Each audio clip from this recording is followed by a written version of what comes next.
for tuning in to tonight's game of Old Dominion Heroes Waterdeep Dragon Heist. I will be your lovely DM, Thomas. Um, Feel free tonight to leave a comment on our Twitter, Twitch, on our Twitch, moderated chat. We'll try and get to you guys and answer any questions and stuff like that.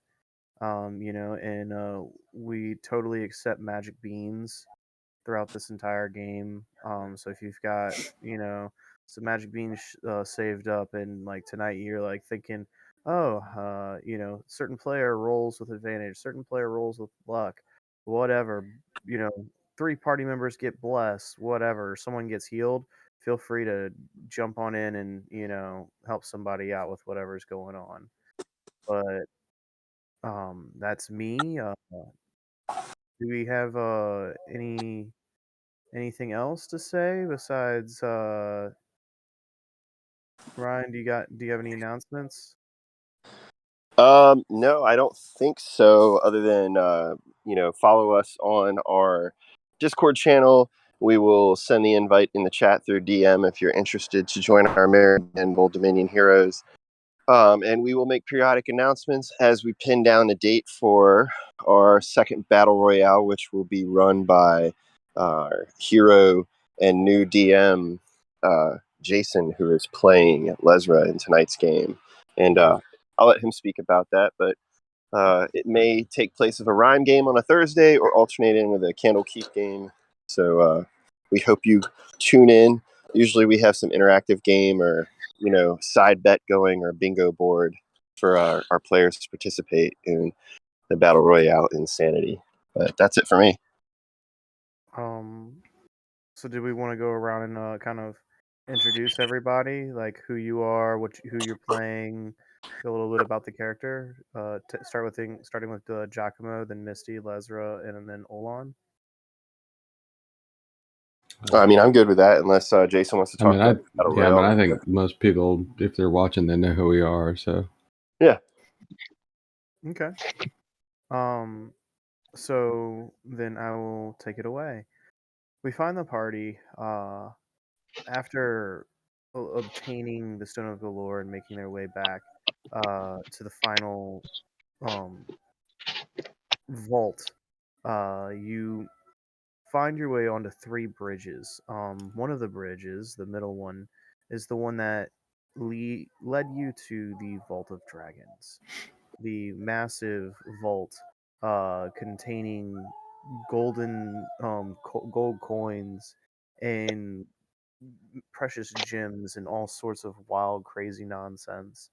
And you ended up running into what seemed to be a dwarven man after Misty risking everything trying to steal a few pieces of copper and gold. The dwarven man ended up started to morph and conform and stretch and get larger until it turned into a massive gold dragon. The party battled, trying to fight for their lives to escape this massive monstrosity. And as they're belligerently running away, a couple of the party members end up dropping after finding refuge over near where the Golden Dragon's kind of leisurely location is. Giacomo was able to convince the dragon to calm down, and the party was able to leave with the knowledge that they could return and collect the loot, this mythical treasure, and gain their um, pride back, but at the cost of bringing Rainier, or at least someone of the Never Ember bloodline, preferably Lord Never Ember, but Rainier he's second best. So here we find the party is located inside of this armored room. It has four suits of armor that are stationed in each in each opposite corner, facing directly pointing to the center of the room at a slight angle, with runes and etchings completely covered in massive thick sheets of cobwebs throughout the entirety of these suits of armor. This massive plinth, long like large circular stairwell, has protruded down, descending downward in a spiraling fashion, descending 120 feet down. The party emerges, and here they take refuge, resting their eyes and soothing their feet. What would the party be doing with their short rest? Trying to swat gnats. Mm, Got it. I'm going to be recuperating, and I didn't get hurt that much. Okay, I'm just going to be trying to, let's see here, focus on spells, and just, oh no, I can't do anything with my spell slots. So I'm going to, Olan will be checking up on everybody else, just trying to make sure everyone else is okay, see if he can help out with anything. If he can't, well, would anyone be burning?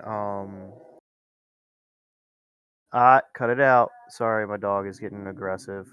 Elsa, leave the kitty cat alone. Hold on, give me 1 second.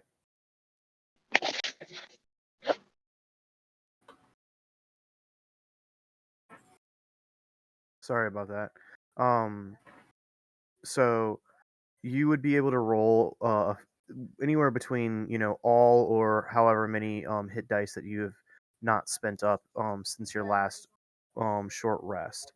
You do not regain any spell slots because of your short rest, but at least you have gotten some bits of your HP at least restored. So Giacomo would look at the party as they all sit. We all kind of gathered in this room with these dwarven knight statues. And I would say, "Oh, that was quite a doozy back there. What were you thinking, Misty?" There was a big giant pile of gold. Like I know, but sometimes a little bit. Delayed gratification. Do tabaxis understand that? And I also would encourage people to take a rest and use their hit dice because she's almost out of spells. Well, I suppose you're right. And for that, I'll sing us a little shanty tune to help us along. Giacomo's going to give Song of Rest, so you get to bump your hit die up a little bit more. So what do you, he's got to roll. Give me 1 sec to go to my character sheet for it. That's your D8, right? Song of Rest is a D6. So let me roll it right quick. You're going to get 3 additional HP when you use your hit die. Hey, that's still good. That's better than nothing. Yeah. It's going to help me too, right? Yeah. Mm-hmm. Yeah. I'm only good for 1, and I get my last hit point back. 11. As we start to kind of patch our wounds up and everything, I would look at Lesra and say, Wasn't it strange with those slick black goo things came out of the wall? They ate my damn sword! and I pull out like a rusted stump of a rapier and shake it about from the handle hilt. Or the hilt. Literally, it's like, it looks like almost pure melted steel. A large section of the blade is completely missing, and there's just like almost 6 inches of just metal, and then like right at the tip for like a good 4 or 5 centimeters, the metal is like just completely melted away, and it looks like it's been like dipped like in some form of corrosive acid. Sorry, Giacomo. I promise that when we get out of here, I will pay to get you new armor and a new weapon. Oh, I completely forgot about my armor. Damn. Oh, it is a little bit cold in here just wearing a blouse. What kind of armor do you wear? Leather armor. Leather? I was Yeah. using the rope that you gave me, and here you go, man. What did I give you again, Olan? You gave me robes. No, I didn't give you any robes. I gave you the Archmage robes because your armor was melted off too.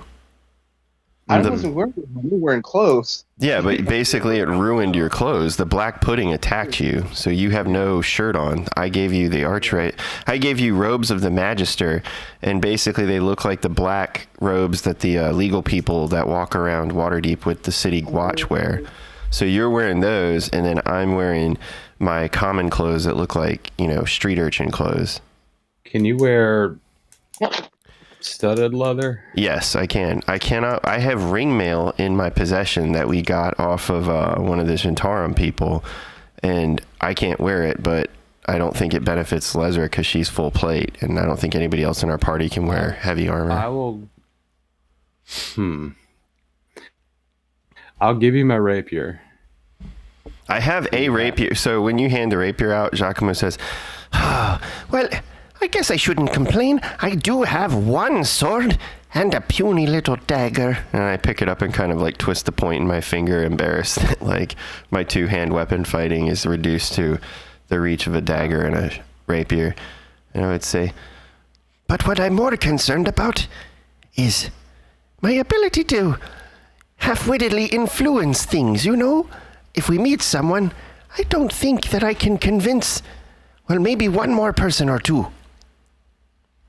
I will. Let's see what happens if I take this off real quick. I'll take my leather arm, my studded leather armor off and give it to you.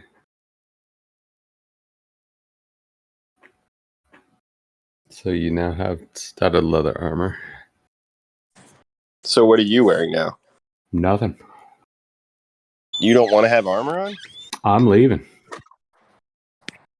Well, because you have to go get Rainier. Mm-hmm. Yeah. I can go buy. So, Giacomo, go ahead and add studded leather to your character sheet Okay. and equip And- it. It's going to take okay. about 10 to 20 minutes 10 minutes for Misty to take it off, and then 10 minutes for you to put it on. Okay, yeah, Doning whatever. and doffing, yeah. I mean, only dropped my AC by 2, so I'm not worried about it. When Misty goes to change out of her armor, Giacomo turns around and pulls his masquerade mask on and over his eyes, and he starts whistling a jaunty tune. And I'll say, hey, okay, so we need Rainier. I'm not going to run and get Rainier. Okay. Well, do you know where he is? I assume that if we go to the yawning portal, he might be there. Well, yes. Okay, well, don't do anything silly. Okay. Well, it's just that they don't like you there, and you know that. And, well, I couldn't bear it if something bad happened to you, Misty. You're my friend. And besides, we've made it all the way here. There's heaps and piles of gold. If we can't find him today, we can always find him tomorrow. But be careful, please. Okay. I throw my dagger at you. No, just kidding. Roll an attack stack. No, I'm joking. I will go and I'll go get out of here and go find Rainier. Hey, Lost Limey. Hey, Sonata. Thanks for chiming in. You're going to go where? I'm gonna get out of here and I guess go to the yawning portal and find Rainier, see if Rainier's there.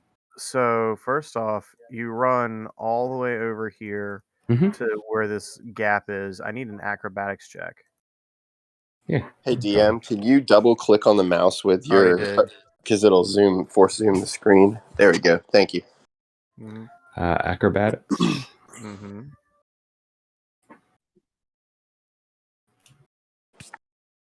19.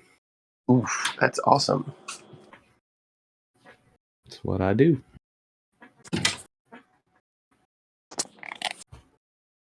All right.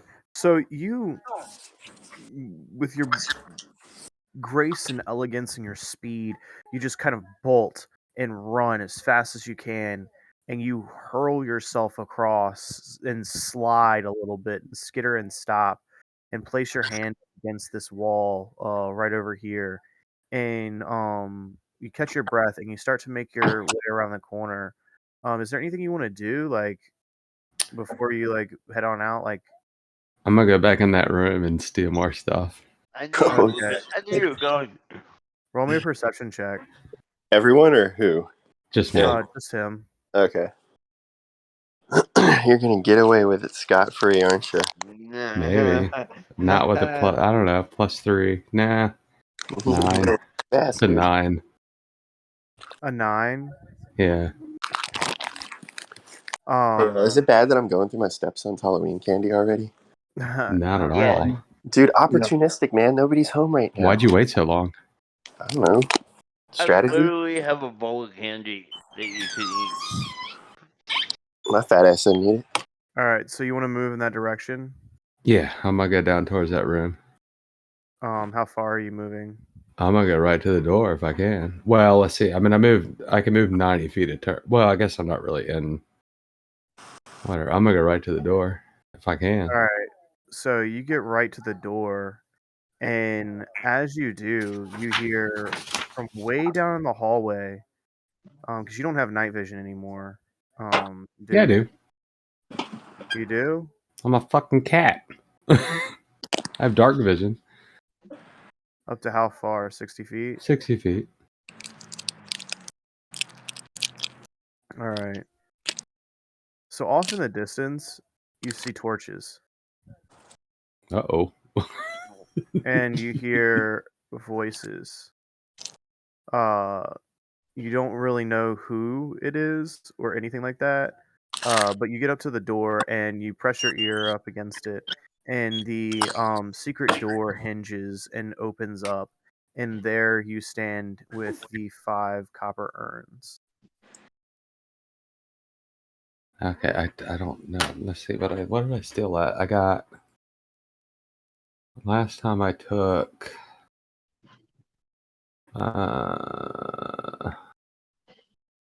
Last time I took the... I got the ring, the gems, and the statue. So there's still 250 gold, 650 silver. There's should still be 5 urns worth 25 gold each, 1 urn with 5 tourmaline gems. Which I don't remember if you said you took that or not. I took the And there's the ring. gems, the statue, and the ring. Okay. Well, see, there's 33 quartz gems, and then there's 5 tourmalines. I took the tourmaline. Okay. So you go back, and there's all of these like blue quartz gemstones just sitting there in one of the pots. There's a mix, a spattering of what seems like 200 copper pieces with 10 other ordinary golden rings sitting in there. You see in another urn, there's what appears to be 600 and at least 600 plus silver pieces sitting in another urn. And then in urn 3 is piled high, almost pouring out of the edges and skittering across the floor, is an urn that holds up to 250 gold pieces. I grabbed that one. Or Awesome. I pour that in like my bag. Okay, so I'm a stickler for weight. Yeah. So what? I'm How much? fine. How much? You're fine right now. Okay. I think so. Yeah. I'm fine. Because I think it's like for every 100 coins is like 100 pounds. Not 100 pounds. 1 pound. Where does it tell me where I felt in my combo? I'm only carrying 37 pounds worth of stuff now. What? I don't know. He intentionally gave up his armor and sword to steal more shit. Yeah, I don't have any armor on anymore now okay. either. So I mean, that was only 13 pounds anyway. So yeah, you get the coins. Now, all right. So 250. 250 gold pieces. Okay, let me see what that adds to me. See if I'm encumbered or not.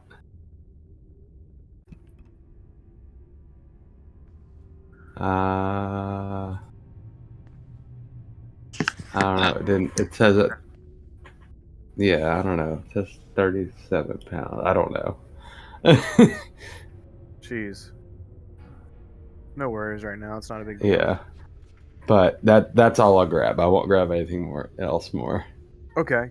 So what are you gonna do? So you head out I'm the gonna front.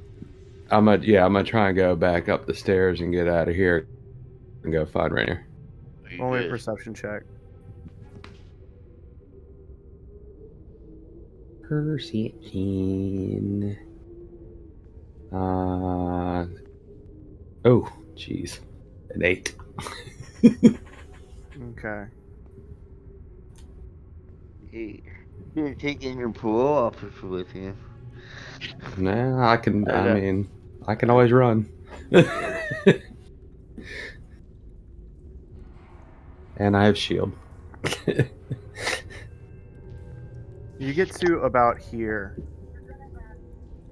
is when you see a bright torch, okay, coming from what appears to be this person right here. Give me a second. Oh shit! You're all too far away from me. Damn it. And you You could immediately yell. see this bright torch gleaming through the darkness, and in one hand is this torch, and the other is what appears to be a crossbow of some kind in this one thug's hand. And kind of walking back and forth, you notice that there is a very familiar face. You can't really put your finger on it, on who it is, but like you remember you've seen them before. Roll me a history check. Okay. Oh god. Ugh. +1. Ooh, 4. Yeah, you can't really remember. You really just don't know what to say or do. You just, this person, you've seen him before, but you just don't know where from. And that's when you look over and you see a very, very, very familiar face. Someone that you had an issue with. Oh.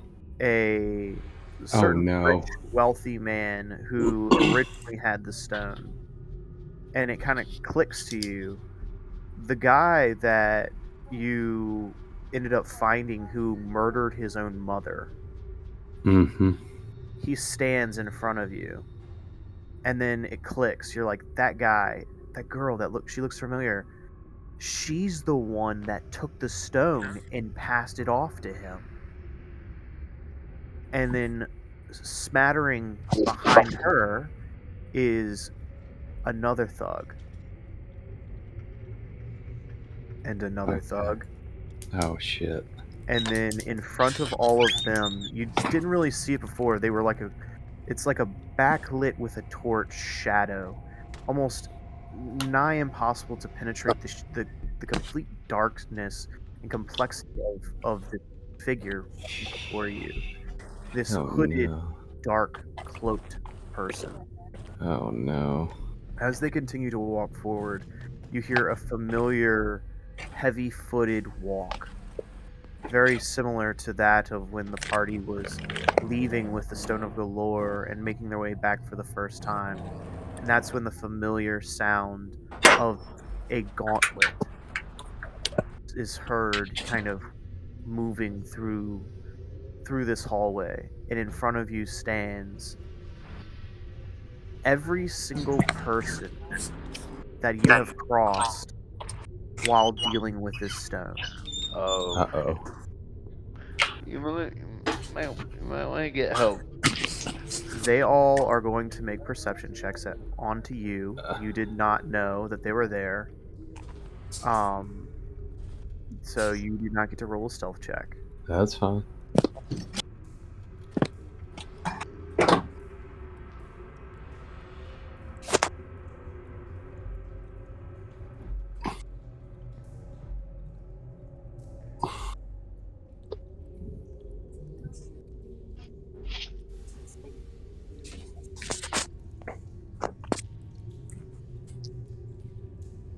So 3 of them see you. Mm-hmm. This thug back here in the back behind the girl who was really quick and was really fast on those rooftops, he Mhm. sees you and he's like, "Hey, there's somebody right there." The bard Argon sees you and goes, "Hey, boss, it's the cat person." And then you recognize this hooded figure instantly looks at you, and you see this glinting of these eyes. And as you see his eyeballs and he's peering straight at you, you hear what sounds like an incantation, and instantly you see what appears to be 3 of him. Okay. And he says, "Find it. Find the treasure. Stop at nothing. It will be ours. For the Zentarum." And they all say, "For the Zentarum." Huh. I need everyone to roll me initiative.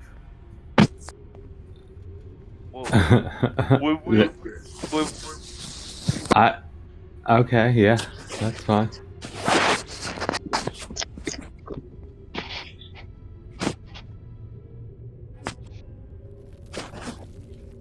Oh, there you go. So I guess it's been about 10 minutes till the short rest is over. Oh, the short rest is an hour long. What? Come on, Rest boys. is an hour is You're arrested. an Okay. hour. Y'all have all short rested. Okay. So Laszlo would tell the party about the anvil in the other room and suggest that we try to get across the bridge so that we can buff ourselves up. Okay, I'll worry with that.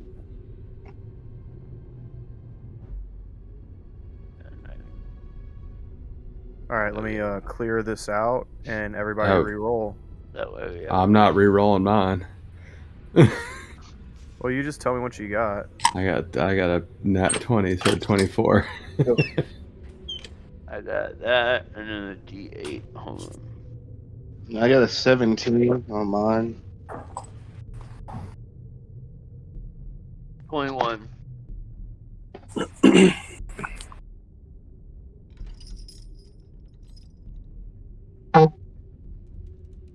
13.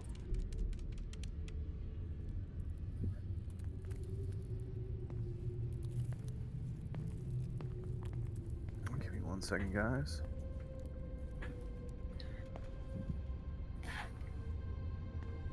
And Giacomo, you said what? 13.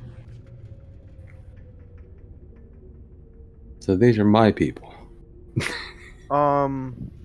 Sure. Well, I mean, there's Zentarum, right? I can never remember. I always forget which one I am. Yeah, you're Zentarum. Zentarum. But they know me. Mm-hmm. Man, Okay. even your own All people will right. kill you. So, Misty, what's your dex modifier? I think it's a 4. I think Is your dex an 18 or a 19? it's an 18. So 4 All right. plus 4. You may need to roll off.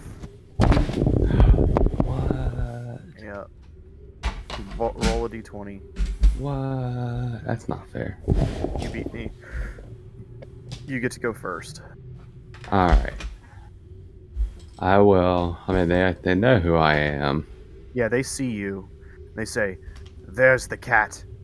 The one they call Misty. Kill her. And find the stone." I will. So I'm guessing the rest of the party has no clue that this is happening. Nope. So I will. I'll shoot the. Well, Leslie just suggested that the party leave, so like on our turn we're gonna leave and come. Well, it's not. Yeah, but it's not your Yeah, I turn. know. So, I will. Oof. I will shoot at the one this thing. Yeah, which one? This one. Okay, so that's Argon.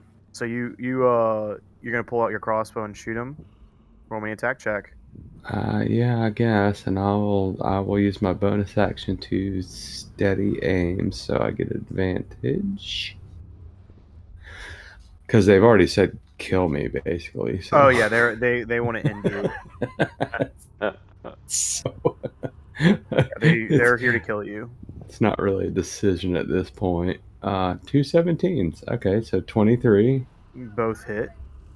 Well, I mean, it was just an advantage roll, so I'll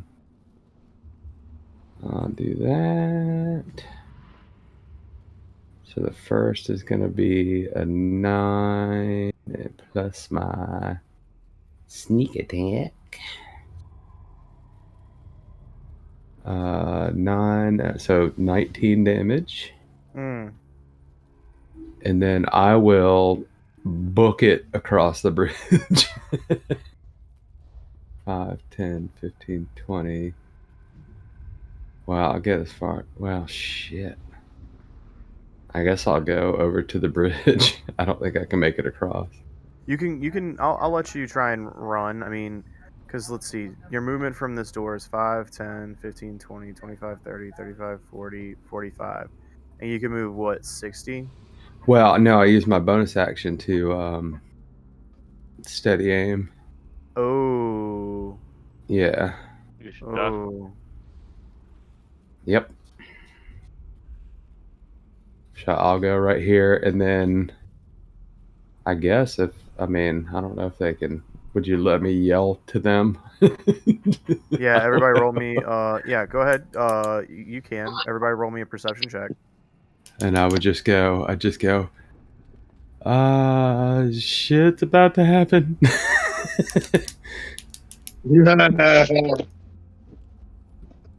Oh god. 15.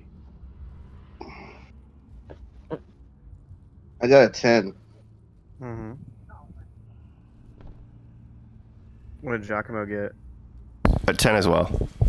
All right, so all of you are good. You hear him say that and just kind of, you hear her shout it, but it's like a muffled sound. You kind of hear this like, shit's about to go down, and it's very faint. Like this is a massive chasm where sound can get trapped in it, and it's very difficult for sound to travel into where you guys are from where Misty is, but nonetheless, you are still heard. So, with that,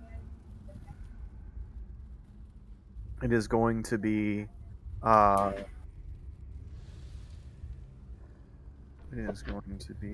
turn.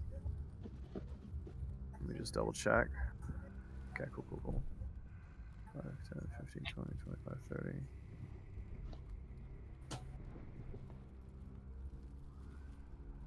Go back 1.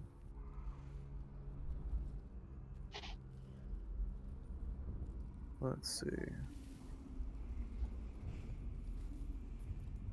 But only 3 of them saw me, right?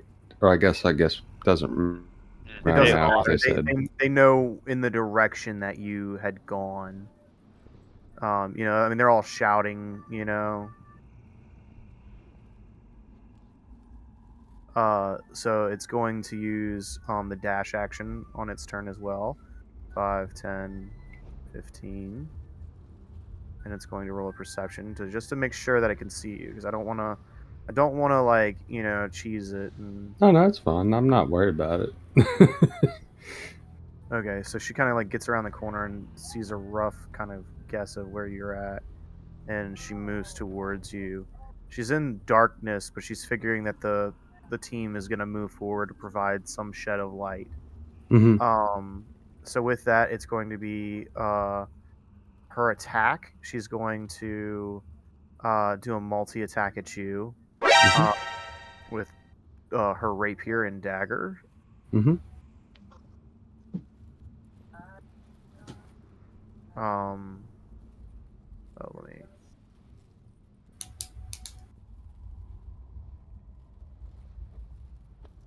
Okay. Is it disadvantage? Okay, so since all of you're- them hit. I mean, all of them miss. Every single Okay. attack that she makes at you is like a massive flurry of swings and strikes. And what ends up Cool. happening is just the fact that you can't tell if it's because of your fur and how matted it is, or if it's this person's just blind in the darkness, but they're just swinging with all this like Just crazy might and fury and just whiffing it. If Giacomo was there seeing that, he would look at Misty across the chaos of the fight and say, "Well, I guess that makes you 6 lives, Misty, now." Lesra, it's your turn. I would hear Misty, and she was already intending to leave the room anyway, so she would push the doors open and use her full movement to go as far as she could, and then take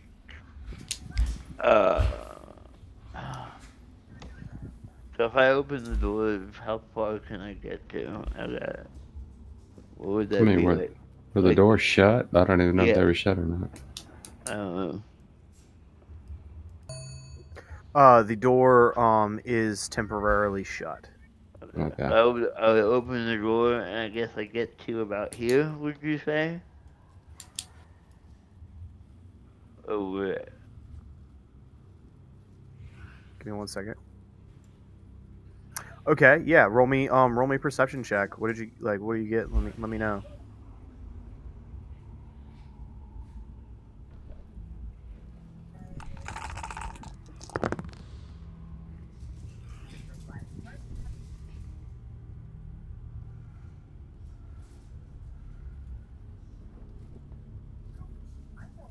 $21. Hmm. 21. Beautiful, excellent, perfect. All right, so you look out, you kind of step out, and you hear all of this chaos ensuing outside, and that's when you look over, and that's when you see it. This crazy grouping of people are moving towards you guys, and you see what appears to be almost like a cult of hooded figures moving towards you guys. This like all of these people wearing these strange outfits and not really like um matching with like the rest of the group. Like maybe these guys are priests, maybe these guys are clerics. You don't really know 100%. But they're wearing these black robes. Um, you you have not encountered this bad guy yet. This is your first time ever encountering him. Um, I know, but I was a member of the City Watch, so would I know about him? no, no one knows about him. That's the thing. Okay.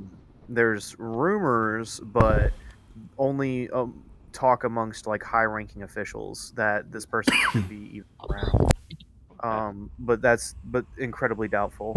Nonetheless, you see what appears to be a few Zentarum thugs who you've dealt with and roughed up on the streets. Mhm. Uh, moving towards you. What do you do? I I don't have any movement left, right? No, sir. I mean, you can use Okay. your action to move. Okay. I'm gonna use my action to move to the edge of the bridge, but not go across it. Okay. Let me just double check with my ruler how far you can go. You skipped me. What? No, he I didn't. no, I We Yeah, haven't have. skipped you at all. I'm not done I my didn't- turn. dude. We haven't skipped you. What are y'all doing then right now? Right now, we're going turn by turn. I know. Misty. Before It's then. Misty, shot the swashbuckler, then Lesra, then it is the big bad, and then it's you. No, I got a 17. I Leslie got rolled a 21. I know. Lesra that- got a 21. the Yeah, big you're on bad- you're in the combat tracker at 17. Yeah, you're in the right place, dude. There's just other people got higher than you. That might be why it feels a little thrown off. Yeah, I still had gift of alacrity on me, so I got to add a D8 to my roll. Either way, are you so you're moving to the end of the bridge? I am moving as far as Tommy let me move. Yeah, Yeah. you get to about right here. About like where I didn't see where you clicked. It's Right like here. you're Okay. like a couple feet off the. Yeah, you're And- like about 10 to 15 feet off from where the bridge is at. Like where it Okay. falls apart. Okay. Um, I'm going. So now I use my action, and so all I have is a bonus action, right? Mm-hmm. Okay. Okay, Misty. Don't. So I yell across the bridge to Misty. I'm like, please don't die. yeah, for real, right? So I use my bonus action to cast Sanctuary or Misty.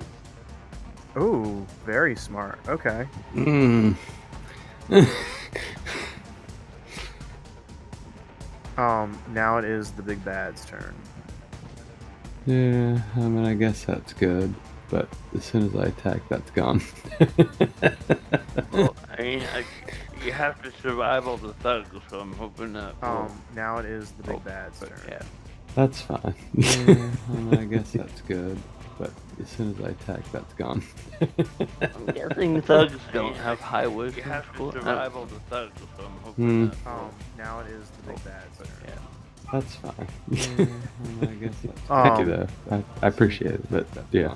I'm guessing thugs don't have high wisdom. You have score. to survive all the thugs, so I'm hoping So, Big Bad is going to move out to here. The BBEG is going to move up to right here. Staying within line of sight and within light. And Mhm. look at all of you. And Lesra, you are going to be attacked.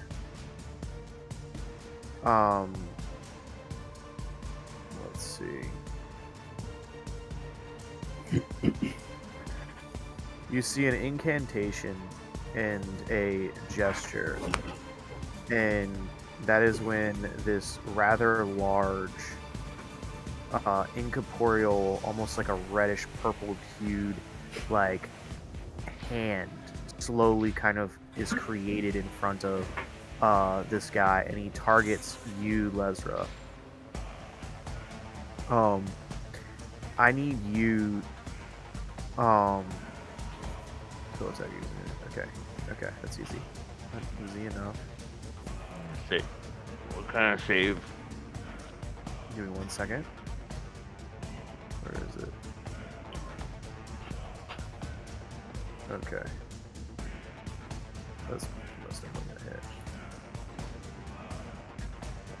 What? Give me 1 second, bud.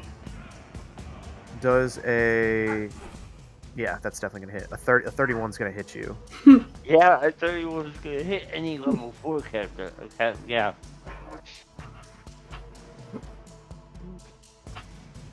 And you are immediately slapped with this rather large reddish hued purpled like hand with static electricity that like kind of clinches up, and it flies forward and it slams right into your chest, setting you back 5 feet. With that, you are pressed up right against the edge of this bridge. Yep. Can you please, if you would, roll me? Let me just double check this. Anything?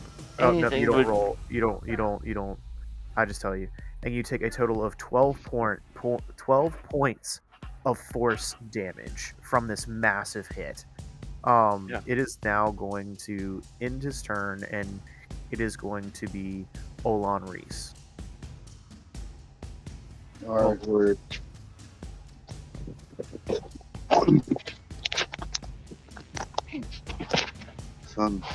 Okay. Do I see Lesser get hit? Oh yeah, Hey, don't. All right. it's very obvious. Like there's a lot going on out there. Misty's yelling and like kind of like speaking, and you can kind of see glinting of like blades darting and dashing through the shadows with like refracting like little glints of light here and there off in the darkness. You see Lesra move forward onto this bridge, and there you see her kind of turn, and this massive kind of purplish red fist, this large fist, just kind of creams out of nowhere and strikes her and almost shoves her off this bridge. What would you do in this situation? Computer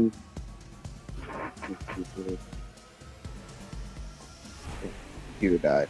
What I'm gonna do right now is I would, if you can possibly move me up to 5 feet up to where Lesser is. So halfway there would get you 30. You'd be halfway there. To burn, to burn the rest of your movement, like for Yeah, no, like to burn like an this. action.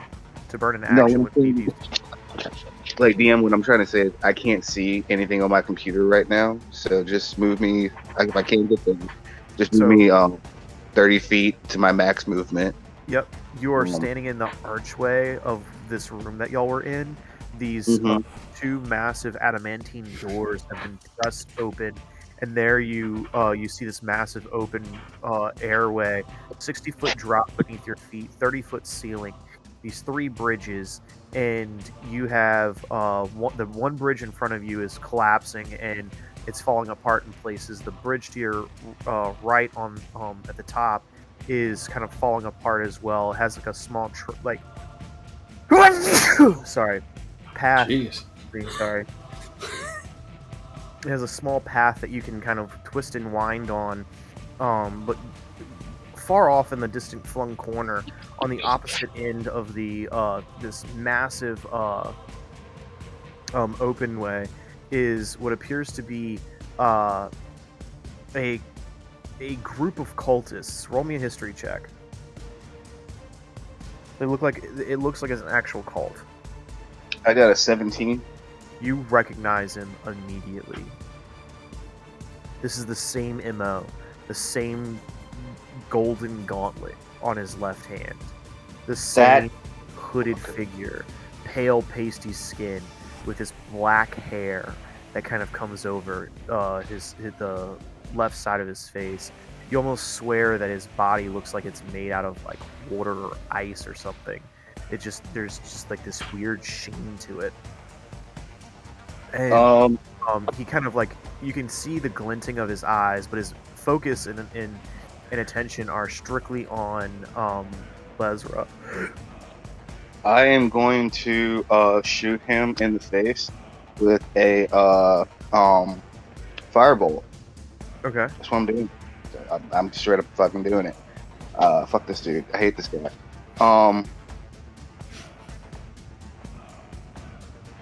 Let's see here. That is going to be a 6. So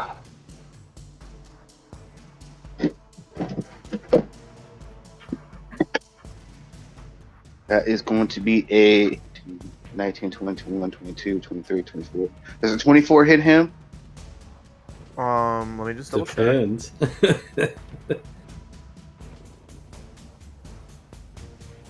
And you said a 20 what? 24. 24 definitely hits him. All right, bet. Depends which one. First off, let me roll a d20. Perfectly fine. Don't kill this dude. On a 6 or a higher, you miss. And you miss. So You He's let out your got attack. mirror image. Oh, you didn't tell him he had mirror image. Oh, I thought he heard. So Nope. literally, you see 4 copies of this big bad guy with the hood over his face, and you don't know which one out of the 4 to hit.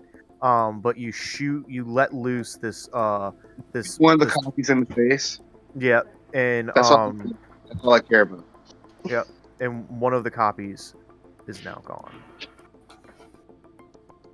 I'm gonna yell out at him. Fuck you, my hair looks better than yours. I'm still gonna fucking kill you.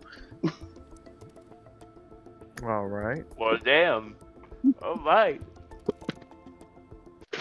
Giacomo, it's your turn. Oh crap! I am so not ready. So Giacomo is still in the room with the 4 dwarven statues, and I'm assuming just by seeing Olan move forward in the bridge, I would also notice the strange man with the golden gauntlet as well. Correct? Mm-hmm. So instantly, Giacomo would walk up to this corner, peer around the side to try to keep cover, and he would sing a quick song for bardic inspiration on Lesra. And I guess I will lean out, and just to add salt to injury, all vicious mockery, one of the golden gauntlet clones. Oh wait, no. Yeah, the blue guy. If I can hit him. I don't know if he's in range. Give me 1 second to check. I think it's 60 feet, so he's probably out of range. Do you remember, DM, with Vicious Mockery? Vicious Mockery. I believe It's 60 feet, so I don't think I have the range on him. Yeah, he's like 100 and something feet. Yeah. Okay. No. Yeah, he's like 100 feet. All right. I'll use my movement. I'll just put myself out there. I've got to do it. So I moved 5, 10, 15, 20, 5, 30. So I'm here. I'm still probably too far. Let me measure. Hold on, let me double check. It's 80 feet. He's too far. Okay. So yeah, just bardic inspiration on Lesra in return. Is that The appropriate fart noise, dude, on this stream right now. I so flubbed. So somebody did a fart sound. This is the greatest. Pretty good. Yeah. Oh, it was CBH Gamer. Thanks, man. Epic. so? Bardic inspiration is a D6, right? For me, yes. Hey, DM said, hey, what's up? Oh, lordy day. That's awesome. Okay. The dice have told the story. And I'm done. So with that, it's now going to be Argon and then the Thug's turn. And there's 3 thugs, right? Mm-hmm. Okay. So Argon is he's going to step up 10, 15, 20, 25 to here, and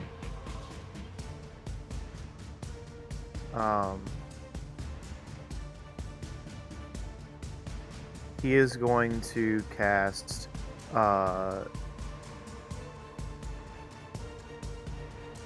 Vicious Mockery. Actually, you know what? No, he's gonna cast Shatter. Yeah. Who's getting shattered?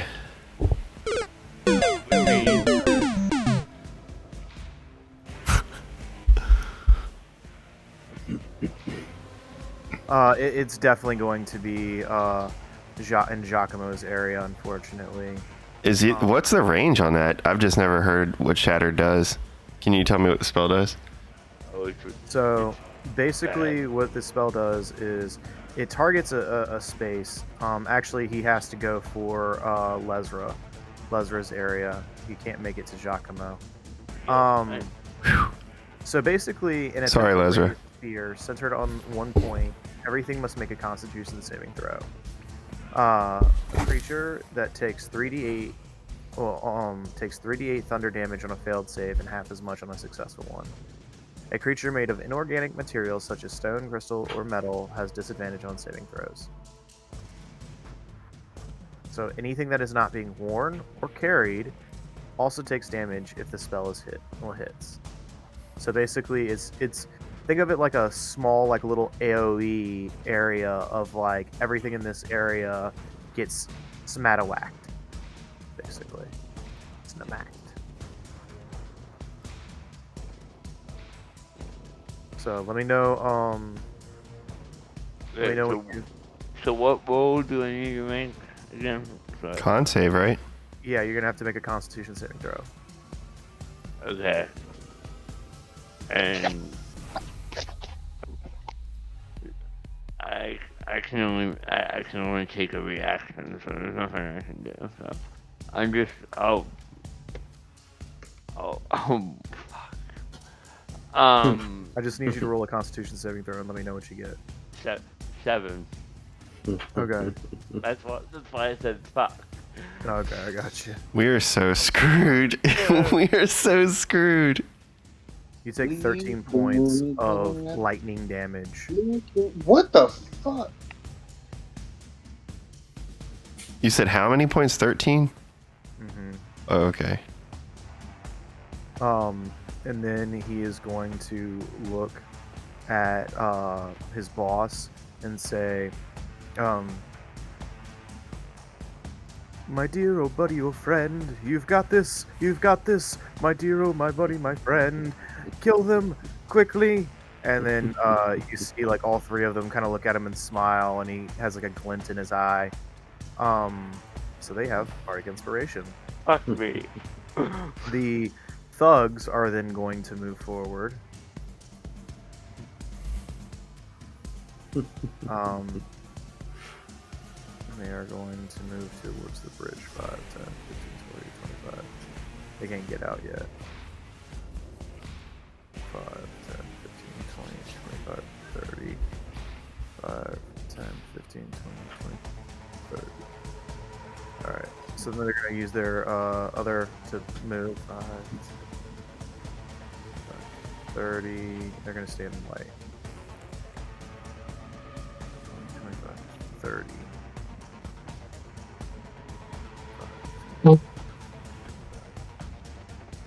30. Alright, and there we go. And they end their turn. Misty, you are up. It is your turn. How long would you say it would take me to get to the yawning portal from here? Like how many rounds? Hundreds. Oh shit. Okay. Because it takes an hour, right? It takes To an get from hour the City of the Dead to get to the yawning portal in general. Okay. Like you'd never make it in time. They'd be dead. Hmm. You know, it's the time when you cut your losses and run, man. Yeah. And you said the drop is how much? 60 feet. All right, I'm gonna jump off the bridge. Okay. damn. Fuck you. Featherfall. So you're going to the floor below? Yep, feather fall, and that puts me where over on this other room? Like over by this pile. Give me 1 second. Isn't it down in here where the shattered floor is? Yeah, it's over by that pile of Like you would be right here, right? Yep. Cause yeah, that's where the bridge is collapsed. Oh shit, dude. So you were. All right. That's pretty fucking brilliant. So you Featherfall. So I use feather fall, and now I'm gonna run back up the stairs or run back as far as I can, and try and get behind these sons of bitches. Really? Okay. So how far do you run? Well, I used the feather fall is what? Let's see. Hold on. Let me write that. Let me. Is an action. Okay, so I still have my Your movement. movement and bonus action, so 60 more feet. Yep. 60 more feet. Okay. Mm-hmm. So 5, 10, 15, 20, 25, 30, 35, 40, 45, 50, 55, 60. The 60. You get to like the middle part of the stairwell. All right. So you all just see me leave. You just see her just dip. Use one of the D's of dodgeball. You gotta learn to dip, duck, dodge, and dodge. Dodge. Dodge. I just watched that the other day. Yeah, so you just see me leave. That is so fucking funny. Did you use disengage? Because it's gonna like the swap. I had sanctuary, so we'll see. Well, yeah. All right. So it's gonna burn its reaction, take an attack at you. That's fine. Wisdom save. 19 plus 4 is going to be a 23. Wisdom saving throw. Nope, fails. Yep. Fails. So yeah, you just like, touch your shoulders and you're like, I'm out, bitches, peace. And he's like, and you literally see this woman like with like this like short sword just swing at you like gladiatorial style. It's like, ah! And you just like, hurdle and you're like, beep. I'm a leaf in the wind. Watch how I soar. And like you glide your way to the bottom, and you're looking around. You're like, fuck. And as you're over on the side, going up the steps, you see what appears to be a torchlight. Coming from right here. Wait, where am I? Oh, okay. I thought it was everybody. Here. Okay, yeah, I got you. I see it now.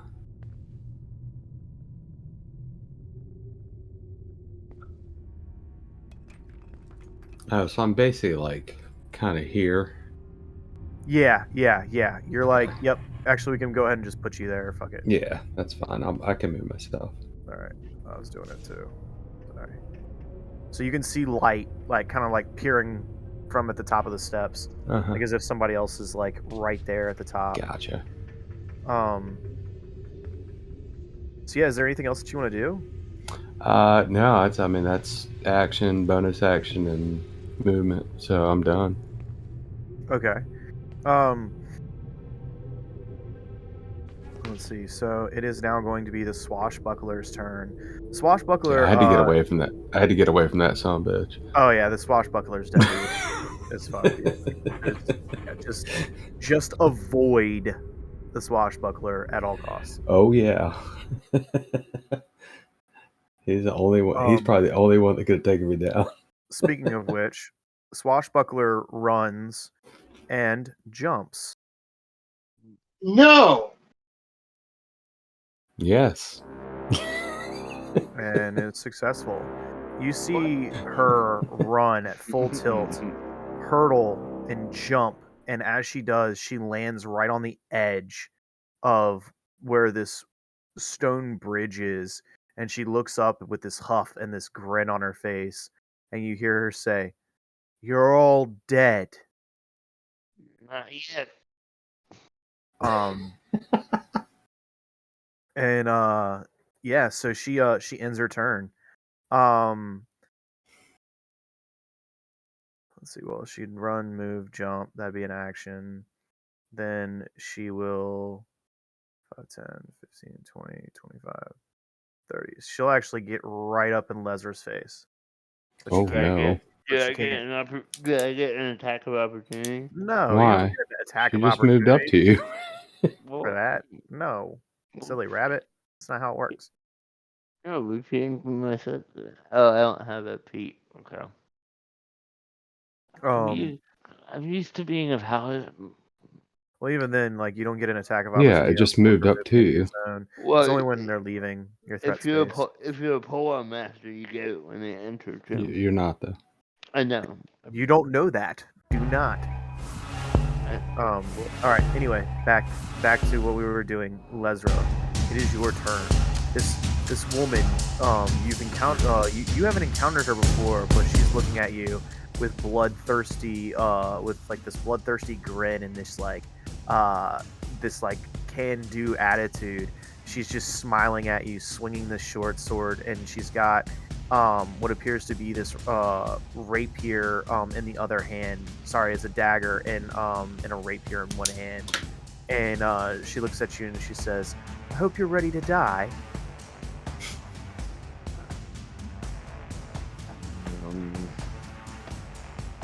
So if I run away, she'll get an attack of opportunity. Okay, yeah. No, I'm not going to run away. That's what I'm thinking about whether Run away! it doesn't help. Go away. I shall talk to you a second I'll time. just jump off a bridge. I don't have feather fall. 66 worth of fall damage. Okay. Ow, Well, God. Good lord. I think I might be sick, dude. I don't have much choice, so I'm gonna burn my last. Thank goodness for virtual gaming if you are sick. So I'm gonna cast inflict wounds at a second level on this bitch, Nice. and that is my last spell slot. So Yeah. somebody else better come up with something. Alright, so you casted Stop inflict me! Seriously. Okay, I'm pretty sure an 8 doesn't hit. No. No, it Um, does not. Okay, then I'm good. I guess I'm just gonna risk it. I'm gonna move back. Alright. Provoke an attack of opportunity. Yeah. She lunges forward, saying, "No, no, no, no, no." And she is going to hit you with a What did you roll?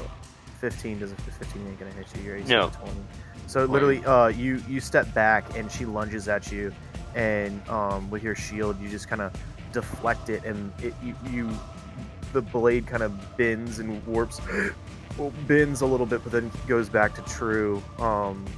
This person has some deadly steel rapiers. Well, a deadly steel rapier.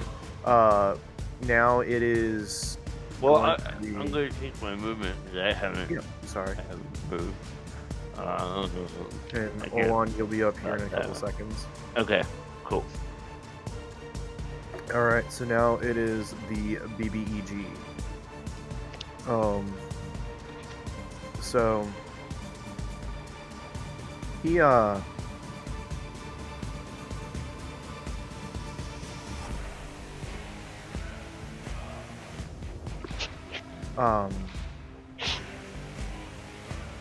he's going to ball up the Bigsby's hand, and he is going to swing it again. What is so funny? That is great.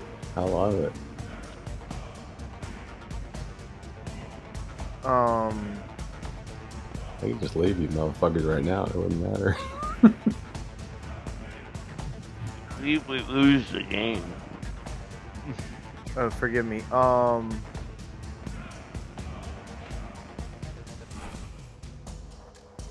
So I need from Lesra, I need you to roll me a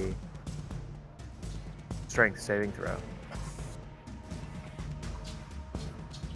No, strength athletic check. It's the same mo, but yeah. 14.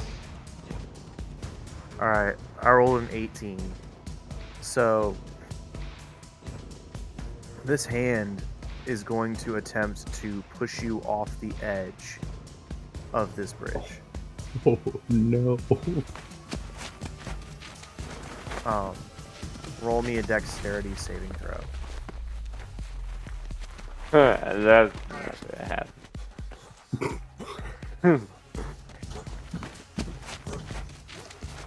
Oh my god! There you go. That's what not I. bad. What'd you get?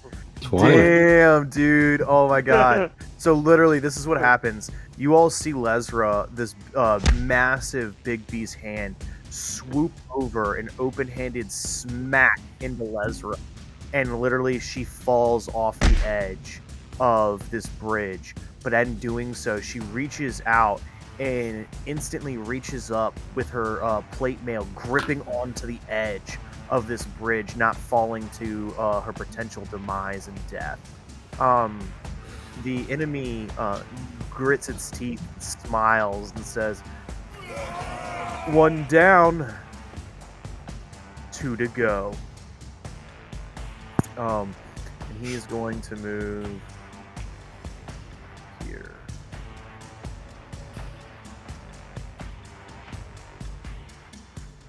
Let me just check something, because I can't remember if it's a bonus action to manipulate the hand.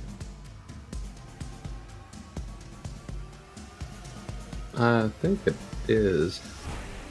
As a bonus action, you have to move it. And as a bonus action, it causes one of the following actions. So now, it is going to firebolt Ryan.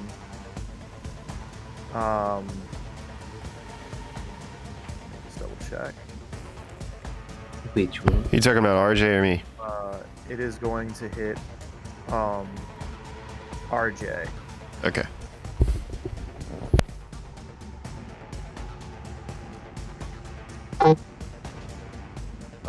Does a 24 hit you? Yes, it does. Yeah, I didn't know if you had like any. It's like it says he has a 10 AC. Right? Do you have shield? Well, I I guess do it have wouldn't shield. help you, but yeah, AC sucks right now. Never mind. You take a total of 16, Even if I had a shield, it would only be 22. you take a total of 16 points of fire bolt damage as a Holy massive Moses. bolt of fire comes screaming through the air and flies and lands and hits you deadpan in the chest. Yeah, we're gonna need your help, chat. Yeah, Let's just put it this way. I've got stuff that I could spend to help you guys, but I ain't helping you. You can't help your own players, yeah. Yeah, you're on your own. If chat wants to burn some of their stuff to save your lives, that is completely on them. Well, if I'm not mistaken, and y'all can correct me in the chat if I'm wrong, I believe Sonata redeemed some beans and said she would hold a lucky, and that has not been redeemed in a game yet. And then I want to say that's it. I can't check any of that stuff, and I'm not worried about it right now. So, I mean, if Sonata said yes. Ah, okay. So we've got one lucky on hand. Yep. So, if shit hits the fan, and you guys start dropping, you at least have a lucky. I still have Borg Inspiration. I haven't used it. Yes, you do. Yeah, so if you got those magic beans, help us out. So with If that, we need it, we might not. hold on, it is your turn. All right. Let's see here. Which one of them hit me?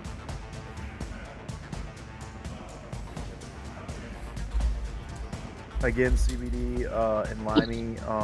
If you guys wanna, throw in and try and help them out with lucky stuff, don't burn all of the stuff that you have. But yeah, like seriously, get in there. Like they're gonna need it for this fight. I'm gonna wreck them if they don't pull out all the stops and they go full ham. Ooh.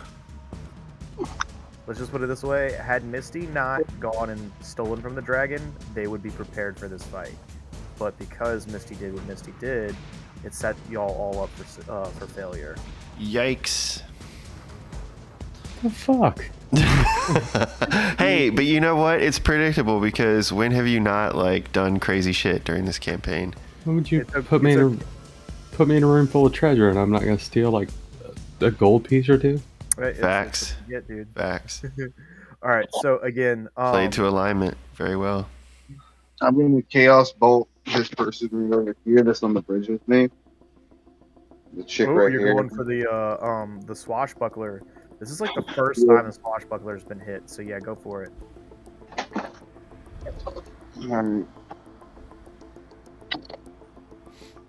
That's going to be. Does 18 hit her? Yes, most certainly does.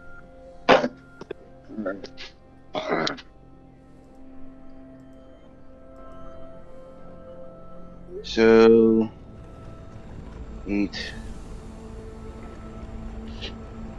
So 12, 13, 14, 15, 16. So we are at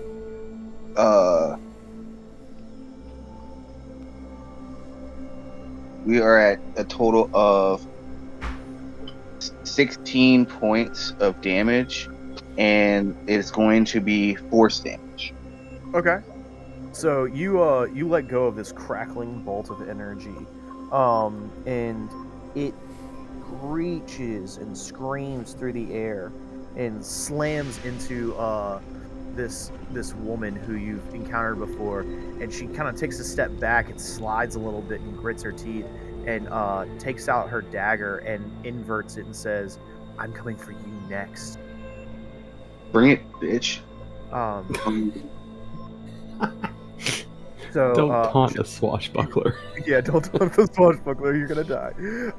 So Giacomo, it is your turn. What are you gonna do? Ooh. Let me see where I'm at. Yeah, I have the rapier. You already have one. Yeah. Let's see. Let me figure out how far I am real quick.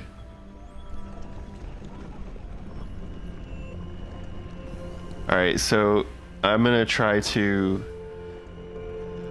get up to her to attack. Okay. And Getting face to face with this biatch. yeah, so Giacomo pulls the rapier out that Rainier gave him back. And this other one Misty has, and I toss them in my hands real quick, grip them real tight, and I make 2 thrust forward to try to stab into her chest with both points of the rapier.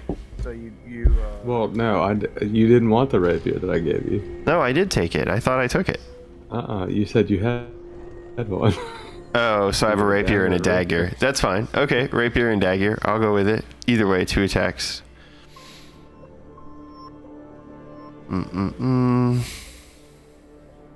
Oh shoot, I'm on the wrong character. Sorry, folks. What's Rygar doing? Game. Yeah. What? No. All right, so the rapier is gonna be 16. Does it hit? 16 does not hit. You reach out and lunge for like a shot right into her shoulder, and she instantly parries, sliding her rapier up to protect her left shoulder, and then kind of slices down,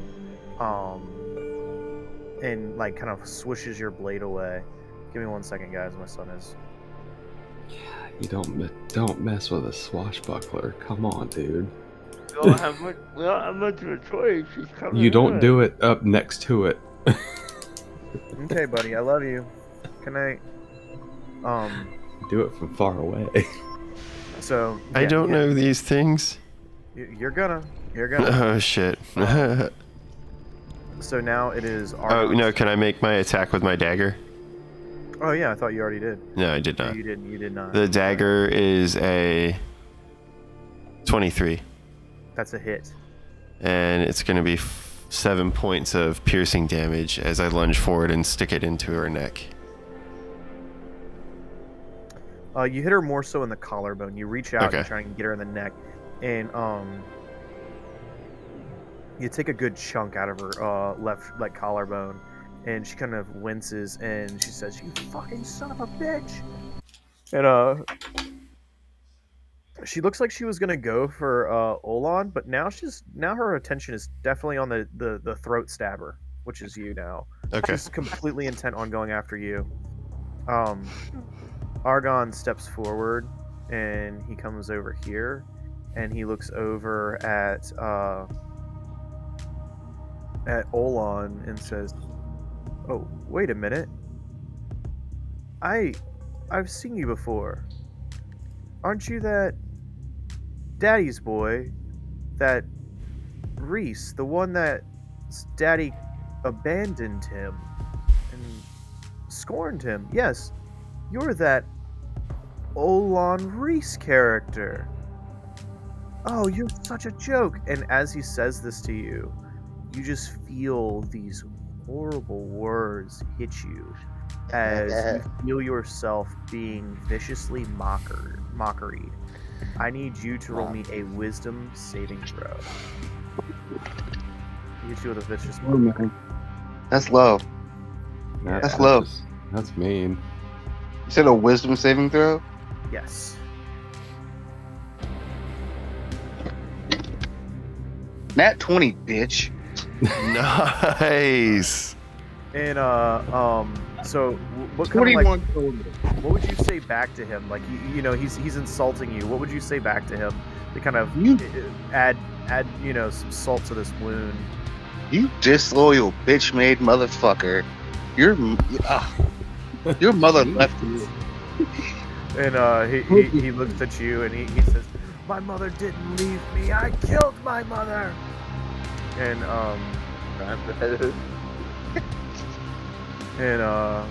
You're first. You killed her hope. You killed her dreams.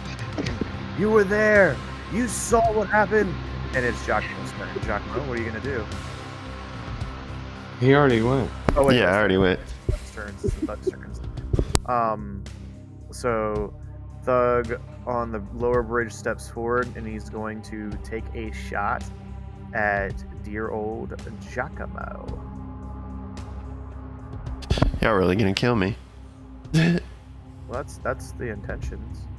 You're fine. You know what? Damn it! Does a 13 hit you? I think it does. Give me a second. Did you put your armor on? Yeah, did you? Yeah, studded leather. It's probably not my equipment. Let me add it real quick. I'm sorry. 12 plus your dex. Okay, I'll put it on real quick and I'll tell you. It's like a +3 or 4. It's at least +2. Yeah. So you should survive that. Monsters beat ties though. No, it should be a 14 if he has a +2 dex. All right, let me put this I bish. don't know what his dex is. Let me put it on. But he steps forward and you see him raise this rather heavy crossbow and he takes a good shot. So that makes my AC a 15. Thank you. He takes a shot and the swashbuckler steps out of the way, and you see as she steps out of the way For their this weapons and bolt stuff. start careening towards you, and you sidestep it, and it flies past you and hits the adamantine door behind you, and just kind of ricochets off like a pebble hitting a stone wall. And the swashbuckler looks back and says, "Try not to hit me, you idiot."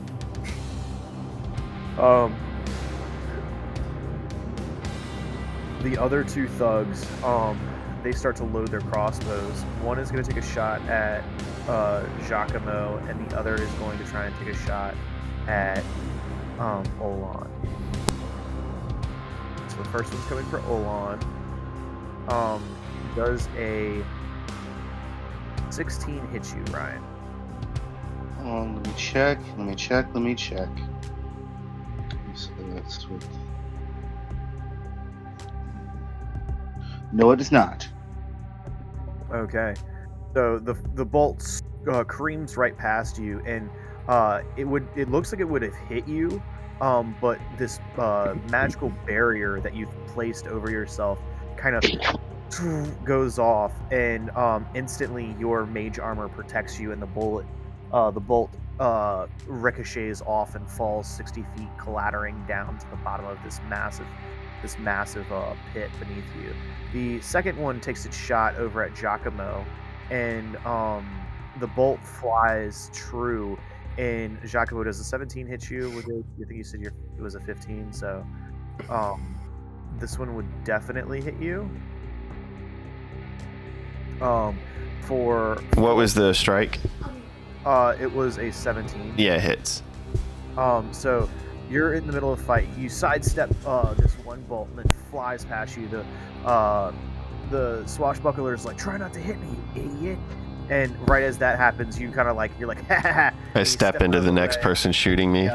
Yep. Fudge. And literally shot and hits you for 4 points. So where does the bolt hit me? It's gonna hit you kind of like in your hip, your lower hip, like All right. not on the hip, but like beneath it, kind of where you're like right above where your thigh would be. Where the All right. So as I dodge to the side and the bolt hits me, I kind of like limp and stumble, barely catching my balance from going over the edge, and I'm like, oh, damn it, that really hurts. So I guess I'm like over here now. No, you're still in the same spot. Oh, okay, gotcha. Yeah, you don't move. So now, moving on, Misty, it's your turn. There's someone at the top of this stairwell. You don't know who it is. Yeah, I'm gonna roll stealth real quick. Yeah. 16. Okay, perfect. And I'm gonna move. I think it says the top of the stairs is 35, but can we just say it's 30? Yeah, that's fine. And then I want to look and see if I can see who. So, as you get up to the top of the steps, roll me a perception check. You can see like the light is kind of casting off the top of these steps. The light is kind of trickling down and descending down into the darkness, and you can see this one person, this one man, standing there, clutching this torch. Hasn't noticed you. But what did you get for your perception? It's a 12. So yeah, you notice this person right here has not noticed you at the slightest, and they're holding a torch. But as that person is looking at you, they look to their left, and that's when you notice Rainier Neverember looking right at you. And then he looks straight over to his left, and there you see someone you may never forget. This person... Is it Cooter? This person has crossed your paths many a times. You have insulted this person once or twice, and you have in fact stabbed Mert, the moneylender. He stands before you with large cutlass in hand and dagger in hand. Rainier holding and clutching what appears to be a rapier and a dagger, and this swashbuckler holds what appears to be a rapier and this torch, and the three of them are moving towards the party with great haste. I will... Do I have line of sight on the swashbuckler? Yes. I'm gonna shoot the fucking swashbuckler. Okay. So I'll use my do I have advantage because I'm hidden or no? I will say sure. I say it does. I mean, I can always get advantage, but I'd rather not use my you're fine. thing. Okay. I will just kind of poke around. Are you in and the call? shoot the swashbuckler with a 23.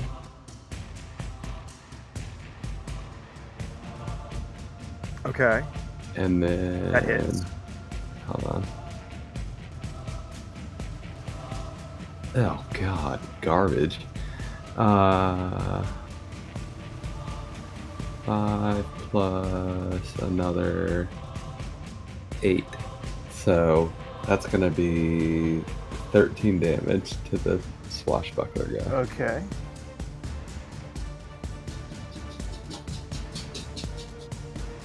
And then You don't 13, you said?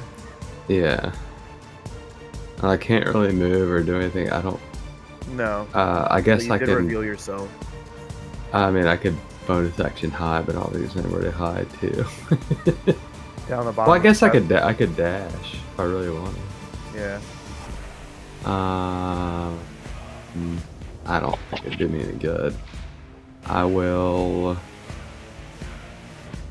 just stay right there. Screw it. Okay. And maybe just wave to them because they've seen me now. So Yeah. So Rainier, well, it's not his turn.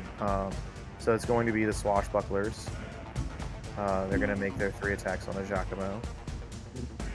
Holy cow, 3 attacks. Yep. That's why you don't step up to a swashbuckler. Well, I didn't know that. I figured I could do-si-do a little bit with some 2-weapon fighting. It's the worst rogue ever. Me? 2 attacks are going to hit you. Okay. What were their rolls? 17 plus Shikes. 4. All right. 18 plus 4. Holy cow. All right. Yeah.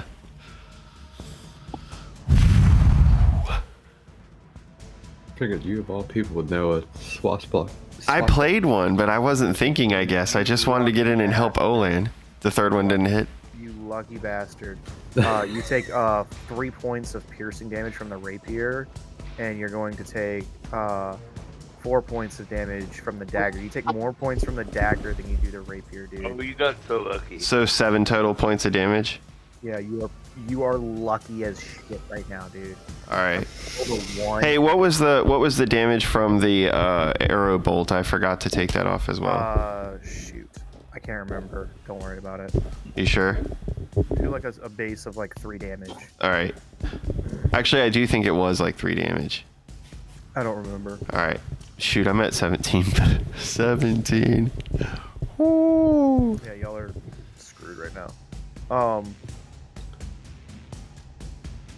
Lesra, it is your turn. You're hanging over the edge. You just got pushed by this massive big beast hand. What are you gonna do? Like it's hovering above you. It looks like it might even push Olan off the edge. Well, I'm gonna pull myself up because there's not much else I can do. All right, roll me a strength check. Athletics check. Strength athletics check, please.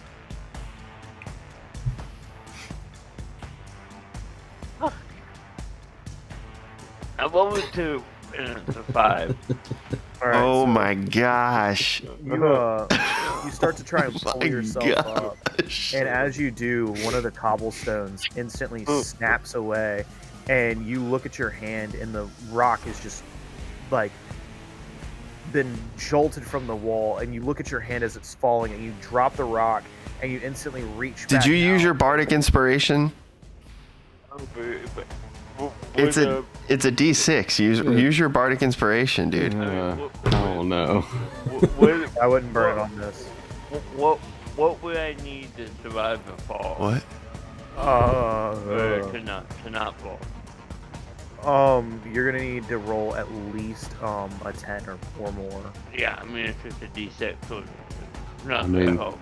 you could do it. Don't you have a point of inspiration? I think so. Y'all could burn that lucky to save Buzzer's life. I'm down for that. You want to roll lucky? It's up to you guys. I'm not gonna choose to burn the lucky. You can. Yeah, but if you don't survive that fall, like you're out of the fight, we need healing. Give him the lucky. I mean, I'll blow up a bardic inspiration first and see what it is. I'll blow that. Okay. I can always give it to you again.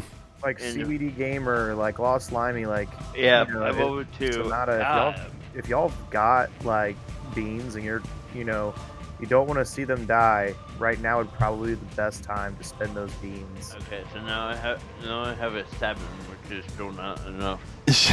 Nope. So again, do we want to use the lucky? Yes, just use it. Use it. We haven't used it so far. Just use it. And just so you know, whatever you roll, your bardic inspiration will be added to that as well. Nice. Does he get to re-roll the bardic or no? No. Okay. Oh my. What is the roll? What did you roll? Oh, Oh my god, an 8. Are you effing kidding me? What in the world? Well, hold on. It's an athletics check, right? yeah. Oh shit, dude! You don't get to add anything to it besides it's already been calculated.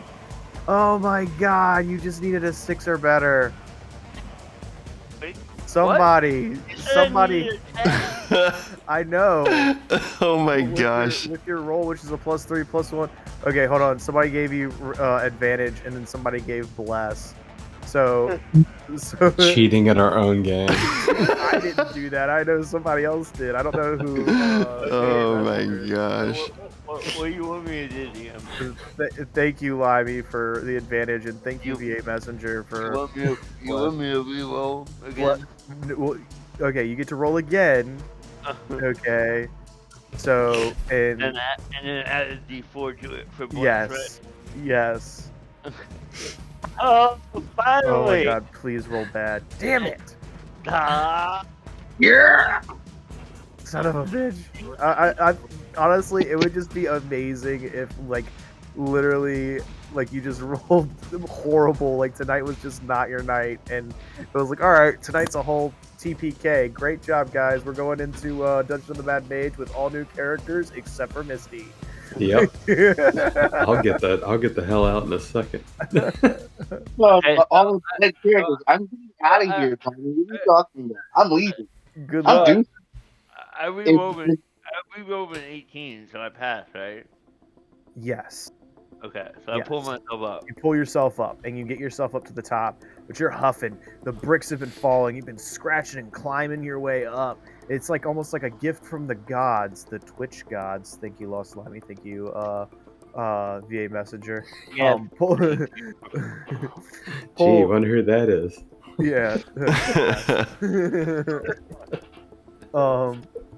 And you guys pull yourselves up.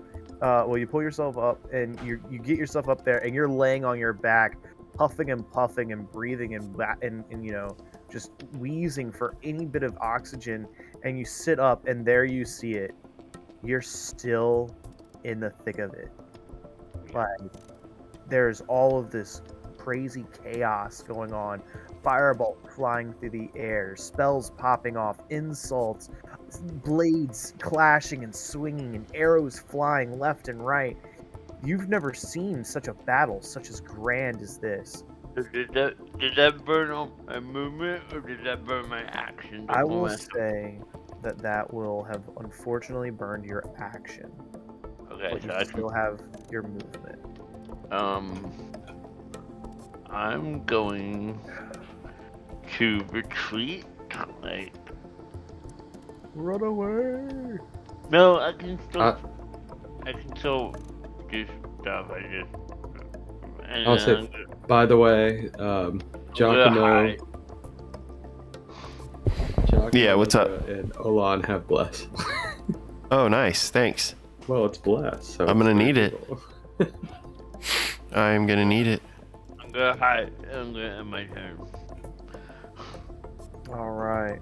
So if you're trying to hide, roll me a stealth check. Oh Lord. I don't actually think you can. He can't take the hide action because it's an action. Yeah, it's an action. Yeah. Or she, excuse me. Yeah. Okay. So now it is Mert, the moneylender's turn. Are you freaking serious? Did I miss that? Yeah. Yes, Mert, Rainier, and a swashbuckler. Oh my gosh, that friggin' asshole. Yeah, that's why he looks at you and he says, he points the blade at you and he says, "Are you with the Zentarum? Or are you here with Rainier and his folk?" Rainier. You're not there. He's talking to me. Now or die. I'm with Zentarum, of course, and I show him my palm. So he is going to then lunge forward at you. Wisdom save. Okay. It's great. Oh my God. How do you feel about Misty? 20. Does that beat? I guess that beats the. Yeah, it's gonna beat you. That beats my DC of a 15. Yeah, Okay. So that's the wisdom save. Yeah, that's the wisdom save. All right. The attack. You see with this like massive longsword. He's going to make 3 attacks onto you. Now, do I have to roll a wisdom saving throw for each attack? No, it's gone no, now. Okay. Yeah. So, Well, no, technically I haven't attacked, so it's still there. I guess you're right. You still have. No, you did attack. You No, I fired have. your buff. Oh no, yeah. Oh yeah, you didn't even have to roll that anyway. You could just so hit me. does a 20 hit you? Because if so, all 3 hits will hit you.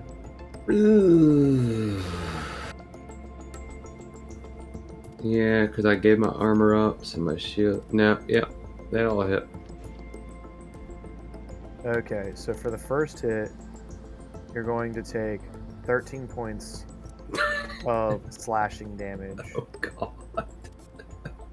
Why And- did you say you were with this Zentarum? Because he's an Zentarum guy. And then 10 points of slashing damage as he 1, 2 cuts you and then instantly pulls a dagger out and he's Uh-oh. trying to plunge this dagger straight into your chest. So Is he dead? If it's more than 2, I'm out.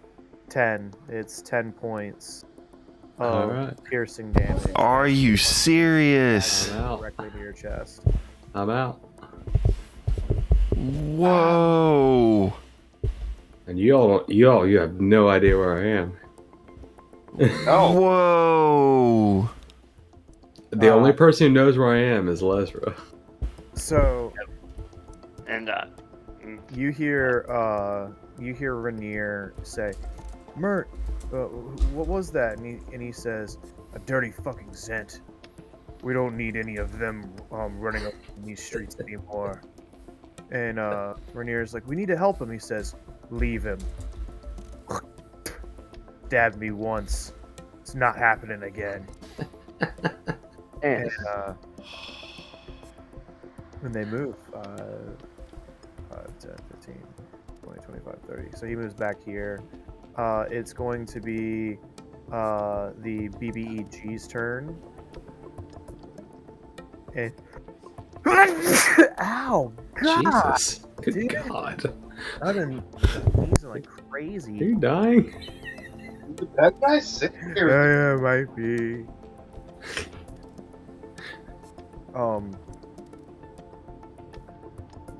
Ryan, roll me a strength athletics check, please. Who? Or Ryan Armstrong. RJ. strength athletics check. Okay.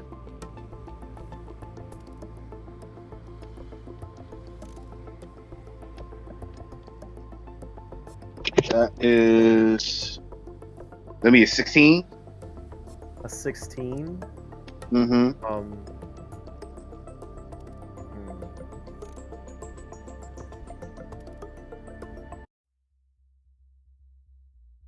Let me just double check. Hello? Oh, you're good. Double check.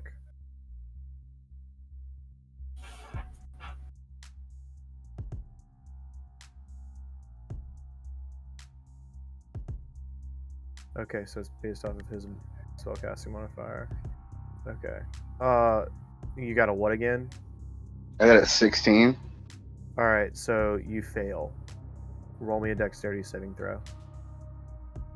Because you're being shoved off the edge by this massive purple and red big face hand as it's trying to shove you left and right off this bridge.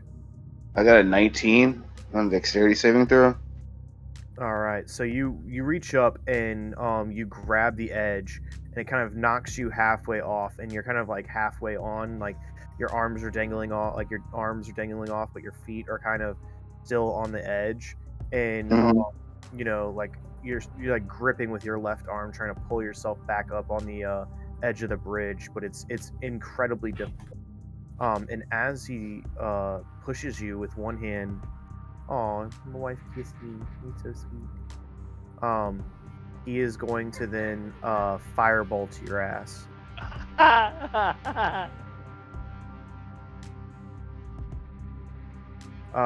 Yeah. Does a 26 hit you? 26 is gonna definitely hit you. This could kill you. You take 13 points of fire damage. I'm unconscious. You're out and unconscious. Yeah. Oh my god.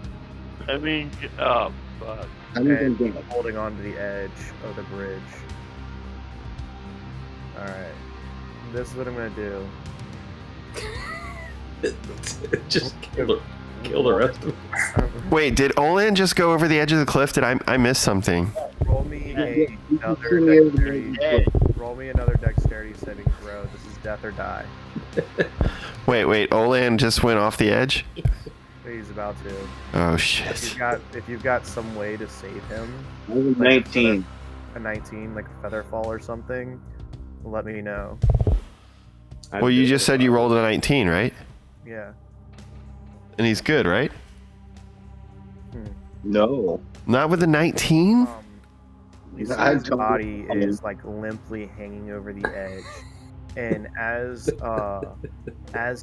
he gets hit with his firebolt, you see him like clatter and hold himself up, and then instantly he kind of passes out, and it looks like his jacket gets caught on what appear to be some form of like torn stone, and he's just barely holding on with while still under the effects of unconsciousness. You couldn't do this in my battle royale. Like, seriously, it was an hour and a half before anybody fought anyone. The savagery. It's been an hour and a half. And we're already almost dead. Whew, it's been a long road to death. And then he is going to end his turn. It is going to be Olan Reese's turn. Roll me a death saving throw. Oh no. So wait, Olan's fell into the ground and dead. He was hit with a firebolt, and he is unconscious, hanging on for dear life. By his Literally jacket. limply by his jacket. Oh, gotcha. Okay, his jacket's holding him. Hold on. Know your character. Know your damn character. I use my my Strength of the Grave ability. Yeah, I use that. One. Yeah. Okay. Good job. What a damn. Yeah. So I have to. How much damage did you do to me before? He dealt a total of. Let me just check my log. 13 points of firebolt damage. 13 points. Yeah. So I have to roll. I have to make a charisma saving throw. My DC is 5 plus the damage taken. Okay. So that is. I got a 15 on dice. So, Okay. Nice. so I come back at with 1 hit point. And you're hanging on the edge. Yep. Okay. So it is your turn. So after I do that, Pull yourself up. yeah, I guess I can. Double burn into action. That's all I can do. I will. You can move. I'll burn my action and try and lift myself up. And that's a Roll a strength check. saving. Athletics Strength. check, yep. Athletics.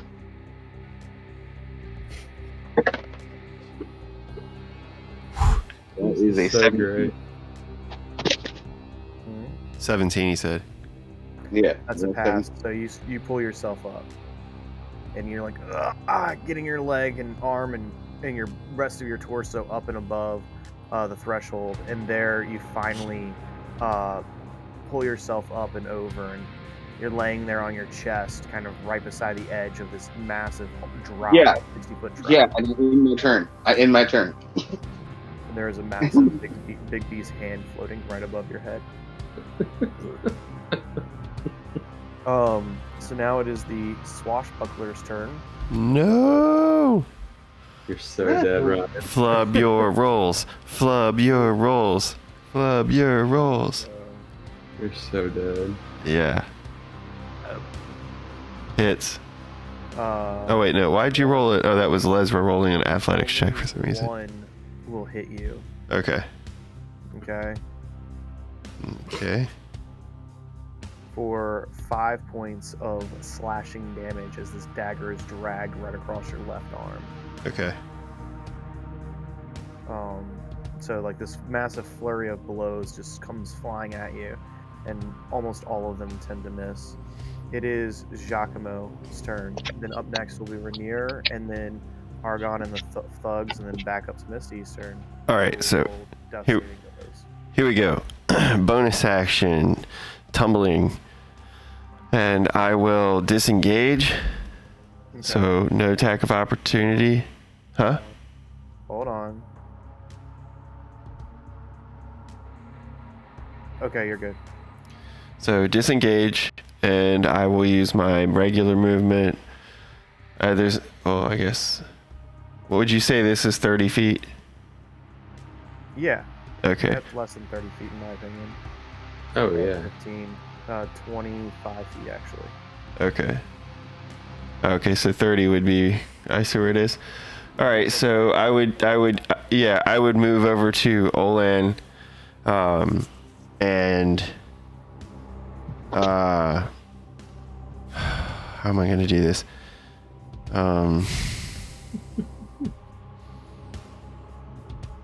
You're going to die. All right. It ain't look good. I'm gonna cast Cure Wounds at a 2nd level, Ain't that sweet? and I'll put it on him, Okay, roll and footage. he's gonna get 17 points of HP. Hey, that's really good. As I put my hands on Olan's shoulders, I say, "Please, if I make the wrong decision, don't hate me." And after I put my hands on him, DM, this is going to require your discretion. If I can't do it, you say so.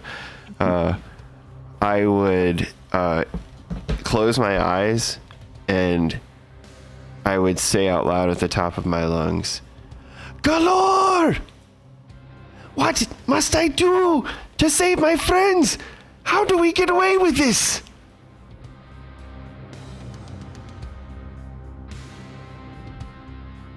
Giacomo. You're not the first to fall into this kind of trap. But you won't be the last. It was a pleasure serving you.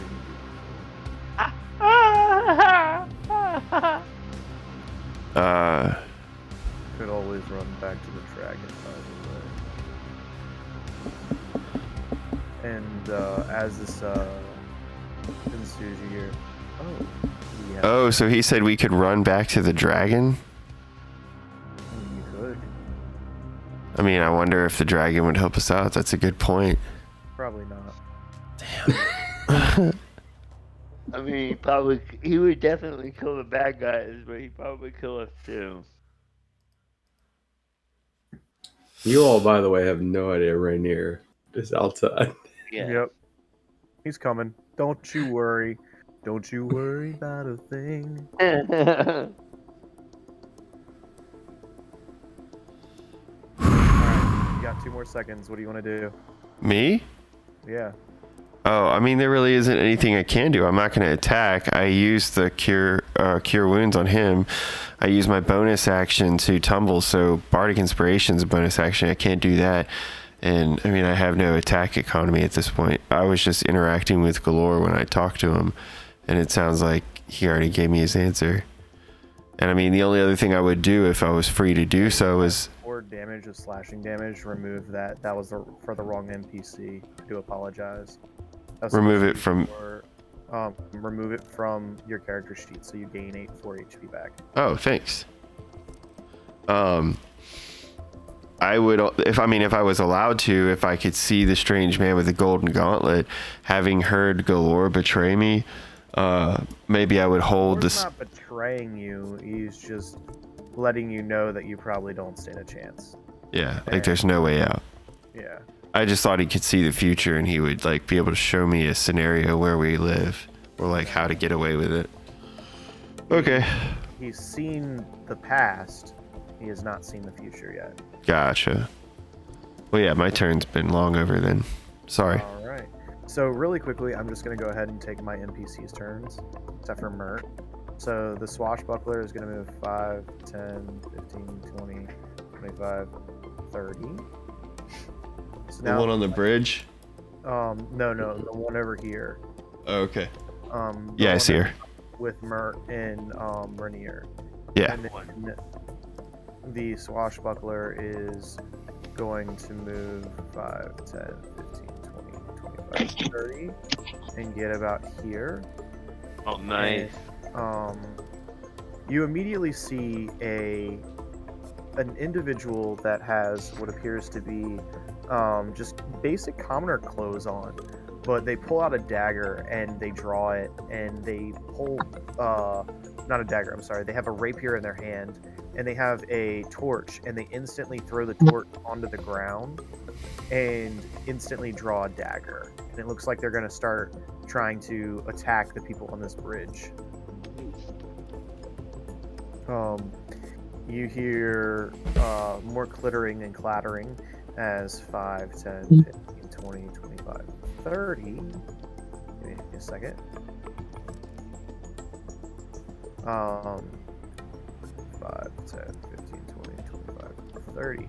And you now see Rainier Neverember showing his big, beautiful face on the bridge, looking over at the enemies on the bridge and saying, well, what have you done with my friends? Don't let them leave here. What have you done with them? And then he looks over and sees all of you, and then he stops what he's doing, puts his rapier under his arm, and then kind of waves at you guys like, "Hello, my friend. Be there in a minute." Oh, and he will then dash.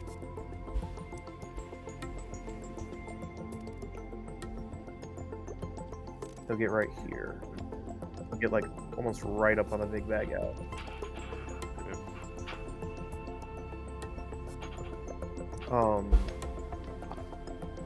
Then it is going to be Argon's turn. Argon's going to look over, and he is going to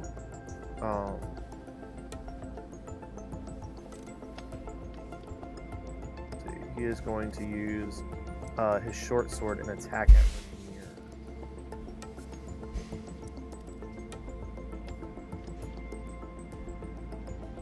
And completely fuddles, and literally pulls out his sword and then thrusts it out at Rainier, and Rainier parries and knocks the blade out of his hand and onto the ground.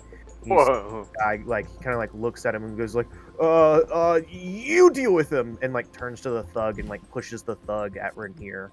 The thug then says, "All right, I'll take care of him then, boss," and instantly drops the crossbow onto the ground and draws forth what appears to be a large mace.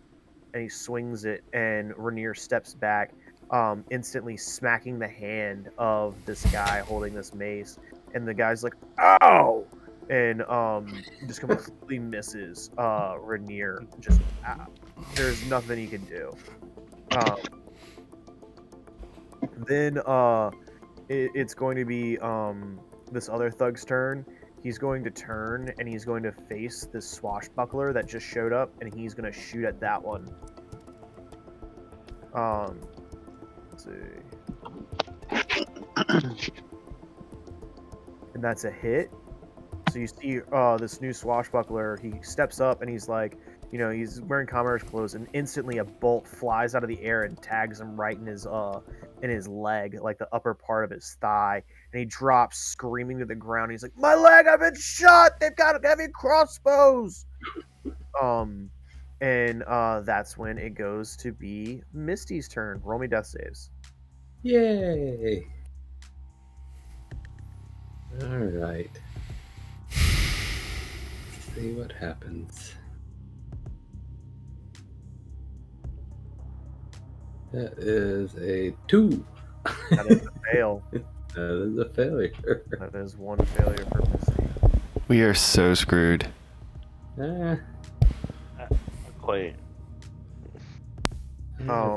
Rainier wanted to, he could save me, but I panicked. If Rainier didn't really see you, he's just like, huh, oh, whatever, I'm moving on. I don't give a crap about me. I panicked when I Yeah. said Centaur. Yeah. So now it is the swashbuckler's turn on the bridge furthest down by the rest of the party. They're gonna move forward, and they are Wait, going. isn't it my turn? No, it's the swashbuckler's turn. Thank you. Okay. It's going to make 3 attacks. One at Giacomo. It's been nice knowing y'all. That's a miss, and then 2 at Olan. Oh, yay. The first one does an 18 hit you? Yeah. Do you have shield? Shield or anything? Yeah. I cast shield. My bad. I'm just thinking about it. Yeah, so you cast shield and literally brings this large like cutlass down towards you to kind of slice into your midsection. And you throw a shield up. It's this massive kind of shadow bubble kind of pulses around you, and Swashbuckler looks really pissed off and swings down one more time, hitting your shield and causing it again to deflect. It is now Lesra's turn. Lesra, what are you gonna do? I'm gonna cast Channel Divinity. Mm. And so Giacomo and Owen, tell me how many hit points you have left. I have 17. Giacomo, what do you have left? I think he's got 16, 15 or 16. 5. The AC, it's a 15. No, you're. No. My How current- many hit points? Oh, my current HP? Oh, goodness. Oh, 16 HP. Okay, I'm gonna give you. I'm just gonna give you each 10. I'm gonna split it down the middle. Okay. Get 10 hit points. Righteous. And that's really the only thing I can do to help you out. Because I don't have any spell slots. Yeah. It's all good, buddy. It's all Yeah, good. man, I'm basically all but out myself. I was just waiting to yeah, die. I love it. I'm gonna use my movement to move up and give people another target to attack. Okay. So You're gonna move up to the swashbuckler. yeah, well, no, not in melee range. I'm gonna move up to here. Okay.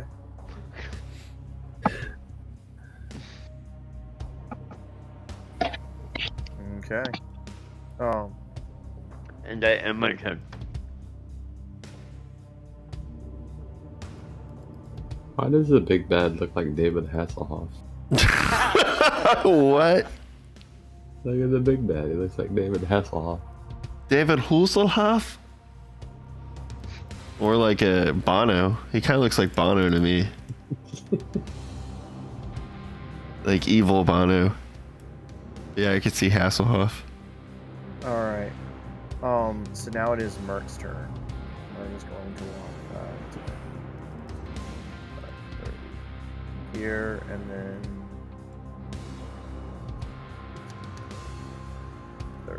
30, and then he's going to take his actions. He gets 3 attacks. That guy hates me. Stab one guy. Oh, I think I just fell into something. I have a very wonderful thought in my head right now. Okay. Any brilliant ideas would be very useful at the moment. He steps up to this first thug, and with 2 slices, and he slices into the guy's shoulder on his left shoulder, and then drives the blade across his leg, which causes the guy to kind of lean down, and then Mert pulls his dagger out and then slams it into the side of this thug's head, Jeez. killing him. How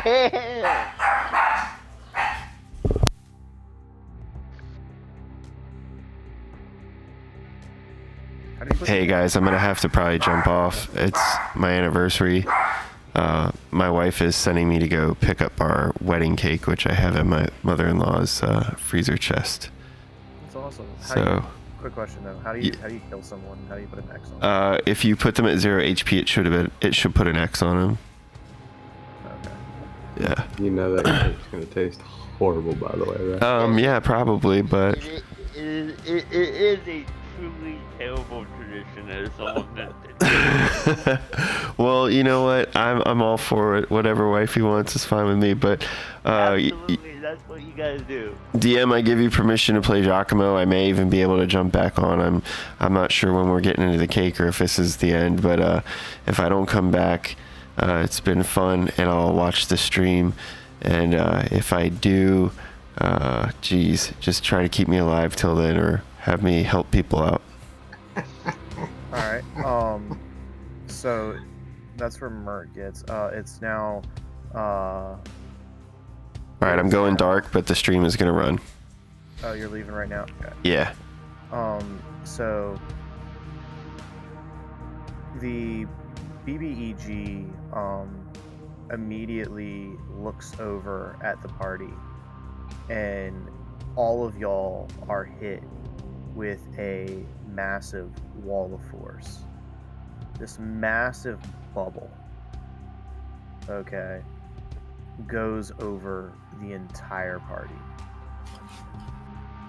completely blocking out your vision and your ability to see anything other than what is inside this bubble. You all are stuck with this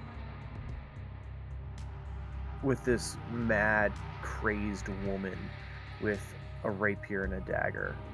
She's not looking so good, but it's all of you versus the one of her. And you hear commotion and combat going on. Wes, please, if you would, roll me one more death saving throw. Okay. Ryan, Well, why not? I'll let you take an action. What do you want to do? 11.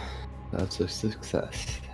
And Lesra, you will also get to roll and take an action. What do you want to do? Like, y'all are all forcibly stuck in this bubble. I am going, because I'm down to cantrip, so I'm going to cast Toll the Dead at her, and since she has taken damage, I get to roll a d12. Okay. I'm going to cast I need her to make a Constitution saving throw. Critical. She takes 1 damage. But Alright. And yeah. does a 14 pass, Ryan?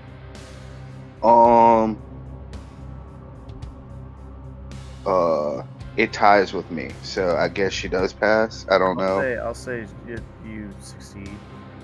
I succeed. Okay, then she is going to take 2d8 poison damage Okay. as I cast Ray of Stick Missile. Oh, I read this. Oh yeah, okay. Let me know how much damage you do.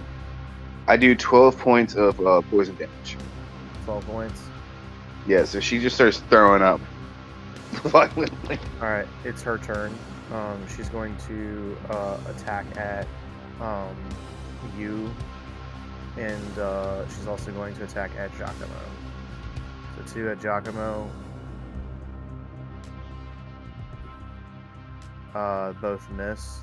Jeez, what the fuck? Why isn't she attacking Lesra? Because you're further away. The first one hit, so this last swing, so 2 come at Giacomo, and then she instantly turns wildly and swings at you, Olan. Okay. For a total of. Hey, I'm on the call on a different user. Okay. So she swings at you for 4 points of slashing damage as she hits you with her dagger. So now we're gonna go one more round of just y'all kind of fighting in your bubble. I've already had Misty roll, so we're good on that. So First up is going to be Lesra. Lesra, you get to take the first action. What do you want to do? I'm still gonna not be within melee range of her, and I'm gonna cast Toll the Dead again, and hopefully get a better result. All right.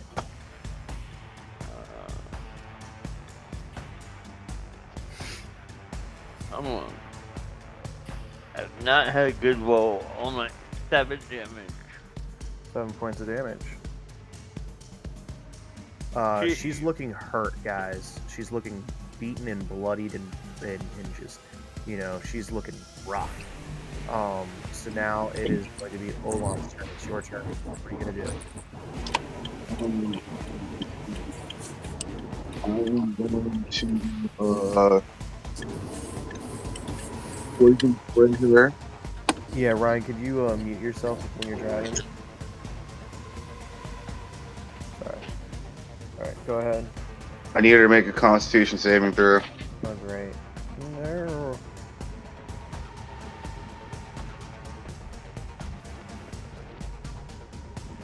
Okay, she fails. Yay! She's gonna take a total. Oh, she takes 11 points of poison damage. Oh my god, okay. So, And as I'm reading this she's like spell, coughing and wheezing and like looks at you like with this just horrific look as her veins start to kind of like expand with this kind of green hue, and she, like, her face gets all pale and pasty. So now it is going to be her turn. She's going to attack at Giacomo. How is she not dead? She's about to be. She misses with Giacomo, and her rapier flies out of her hands. She's still coughing and wheezing. She's gonna roll a disadvantage. Hey, can I use my reaction to try to grab the rapier in the air? No.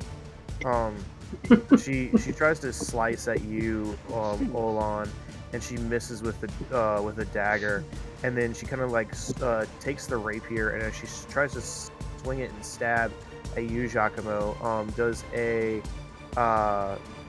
18 hit you? Do you have the ability to block it? Yeah, it hits. She's going to then plunge the rapier. It's gonna nick your shoulder. Like drives through and hits you for 3 points of piercing damage. You look over and she's struggling just to even kind of keep herself together.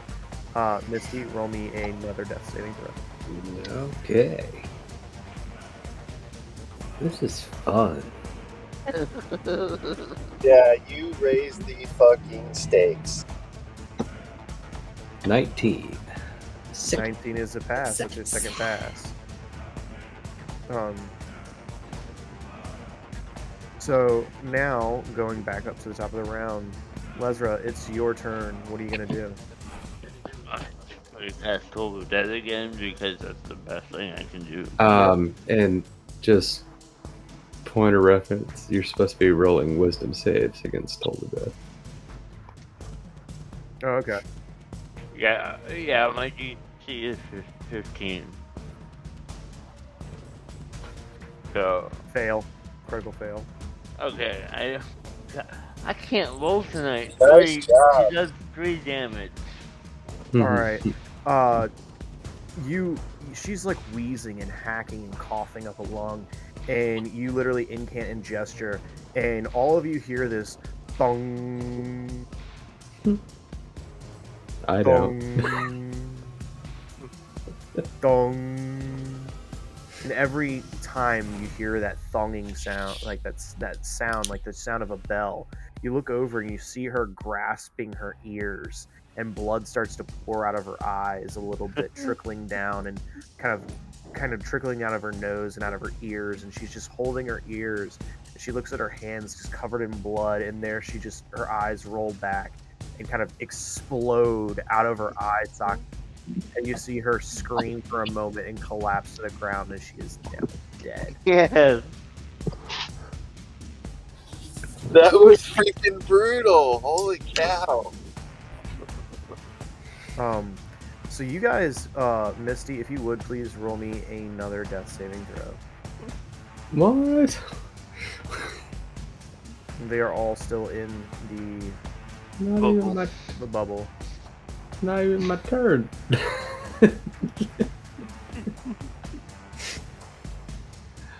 That is a 5. 5, that's a fail. That's a failure. I got one more. You're at 2 and 2? You're at 2 and 2? I got one more. Oh my gosh. Can you burn inspiration? You have an inspiration you haven't I used. don't know. I used it last time, I think. Oh. If anybody's watching and they have the ability to give a lucky or anything like that. Oh, I could do it myself, but no, yeah, that's but cheating. no, players can't do it. Yeah. TV gamer.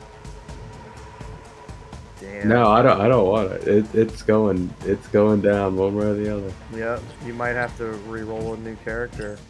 You know, yeah. I mean, I would really miss Misty. Me too. That can't happen. that's fucking evil, dude. So I know CBH Gamer told me he wanted to try to buy a Lucky. So I will. It doesn't matter. No, Okay. I don't want it. I don't Doesn't want matter. it. Doesn't- It's going down one way or the other. Don't get to use lucky on your last death saving throw. Fate. Alright. So a couple more rounds goes by, and as it does, the bubble instantly disappears. You see this person is dead.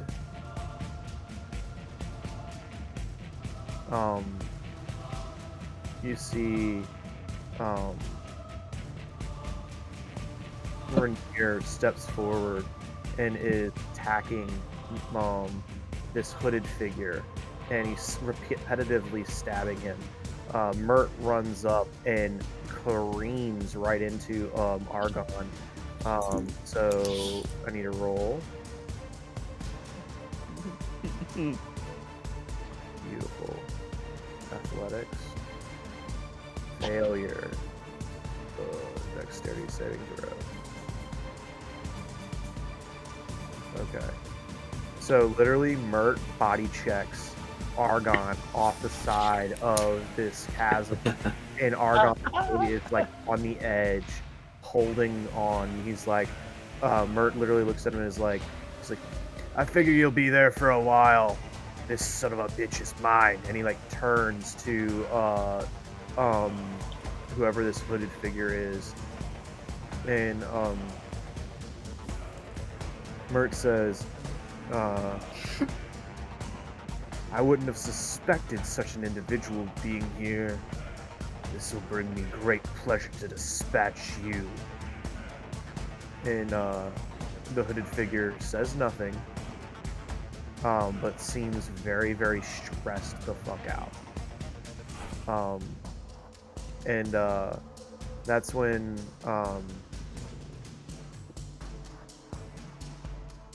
it is going to go back up to, I'm gonna say, Mert's turn. He's gonna make his actions at him.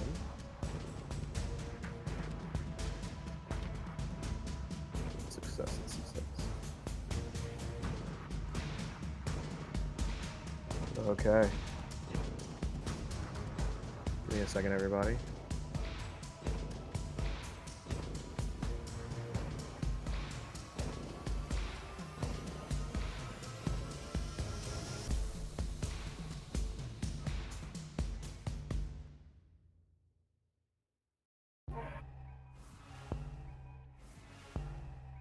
Okay.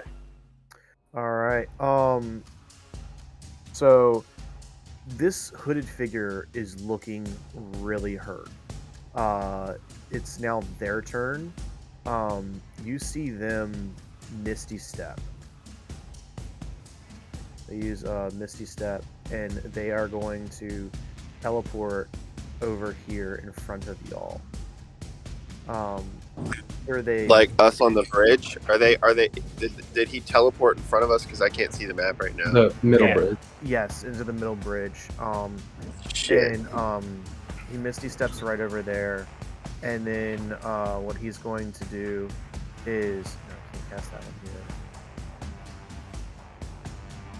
here. He is going to Big B's hand, Mert, and attempts to push Mert over the edge. Oh shit. Where was the hand before? It moves up to 60 feet as a bonus action and makes an attack. Oh, okay. So it's that. It's not so good. Yeah, fuck Mert. I don't give a shit about him. So Mert gets pushed and almost gets thrown off the edge. But he saves. He grabs onto the edge. So Mert is literally on the opposite side, dangling. Rainier's dipping and dodging. You see Argon, he's going to try and pull himself up. And he fails dramatically. Let's look at these two over here whacking each other. All right.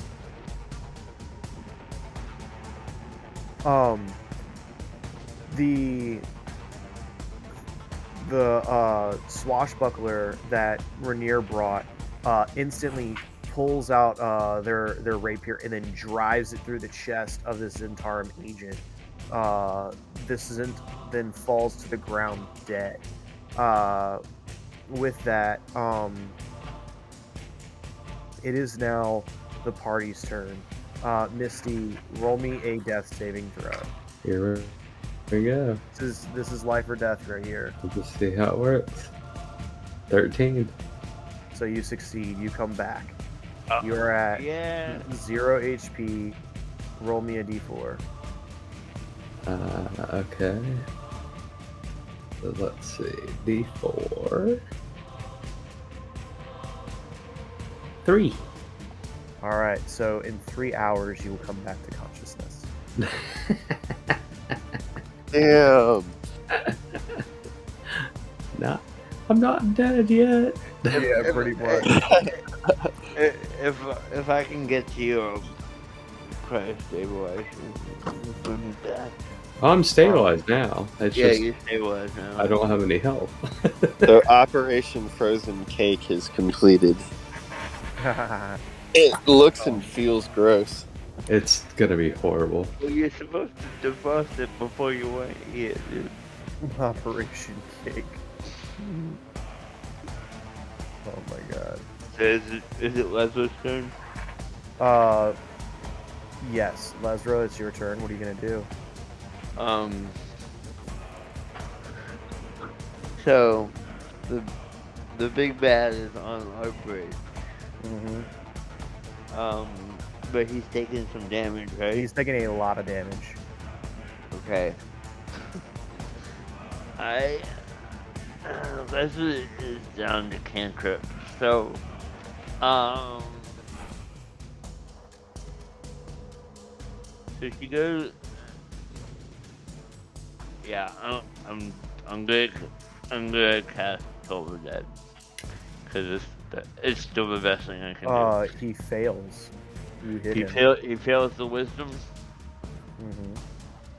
Okay, so I'm rolling a d12.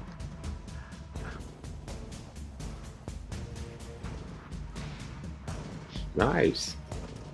Yeah, I didn't even see it. What did I roll? It's 11. Nice. Oh shit, that's awesome. Mm-hmm.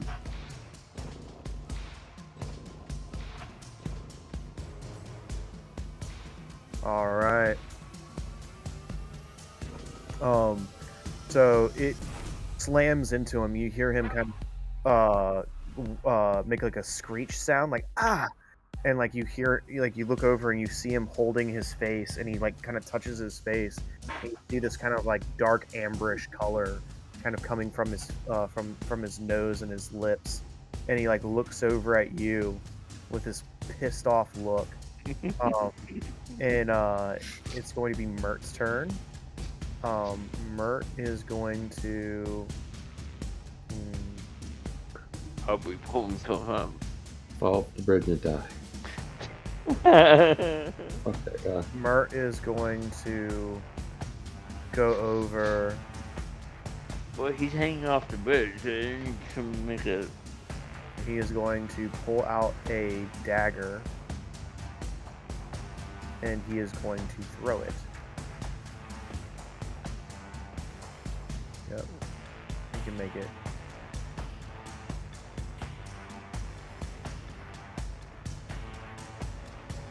Yep. Okay, cool. Alright.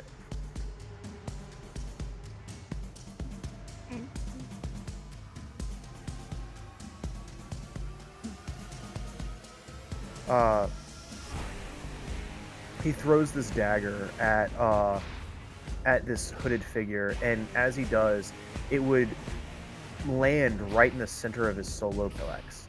Right, this dagger would. But this hooded figure, this man, this unknown figure, instantly throws his hands out and creates this almost like blue-like barrier that stops the dagger and causes it to fall and skitter, and it falls down to the bottom 60 feet. And you see him cast a shield to stop the dagger from being thrown. It's now going to be Olan's turn. What are you gonna do?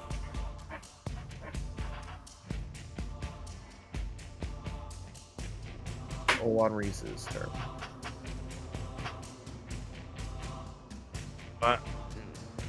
Ryan Armstrong is muted. He's muted. My bad. I forgot I muted myself.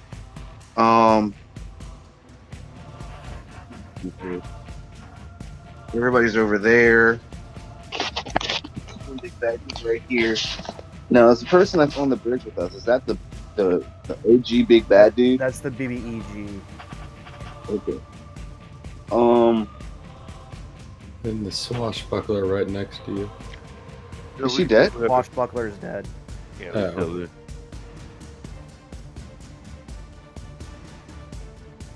How far away is the other bridge? Like the other side? From where you guys are, it's Uh-huh. 5 feet. Not too No, he's talking about where all the other people are. It's like, what, 30 feet? So all the people on the other side, like where Mert is 40 feet. Where this hooded figure is 35 feet. Okay. What are you trying to do? I am. Let me see here. You said it's 40 feet. It's 40 feet to like Mert, 45 to Rainier, and then 35 to the hooded figure. How about just to get on the bridge where he is? Like to get if he was to Misty Step to the other bridge, it'd be 25 Yeah, feet. I think that's what he wants to do. All right.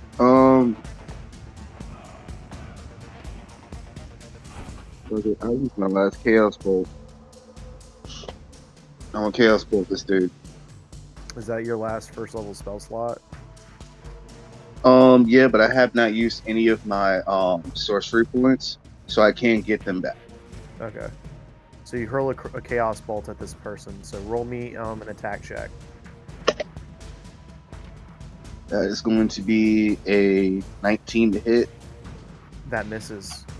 Because he has a magical shield that has been casted.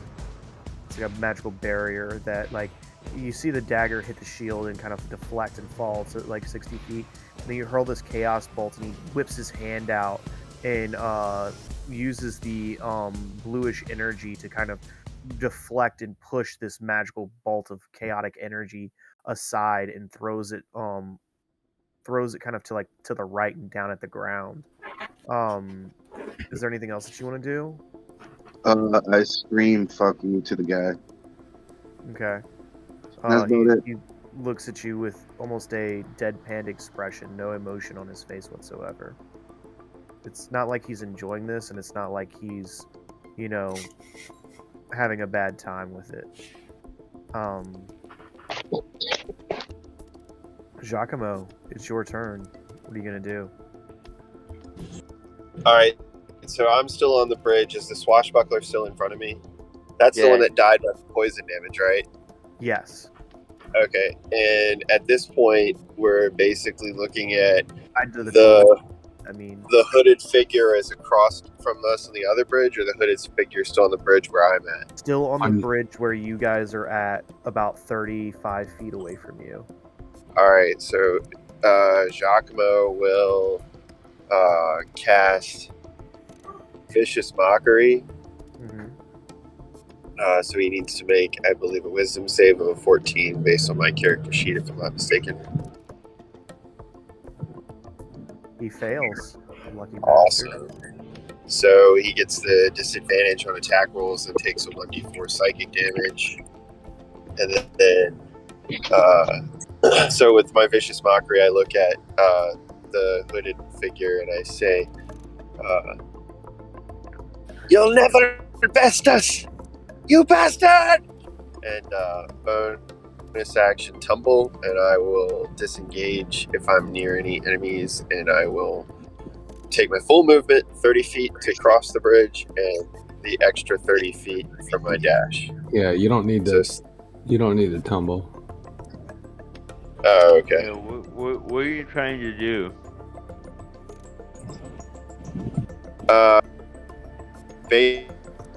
Dash and my full movement. Sorry, you broke up there. I dash and use my full movement to get as far as I can out of the two. So do you want to like get away from him, or do you like, because he's already far away from you, so you want to like tumble and dash to get away, but he's literally like he's the only thing separating y'all from jumping across the bridge to getting to freedom. Yeah, you can't get out. Okay. Then I guess I'll just stay where I'm at. Okay. So, it is now going to be Rainier's turn.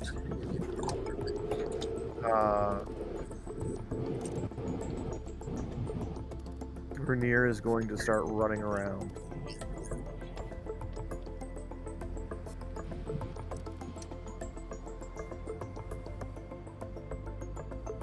And he gets to about right here.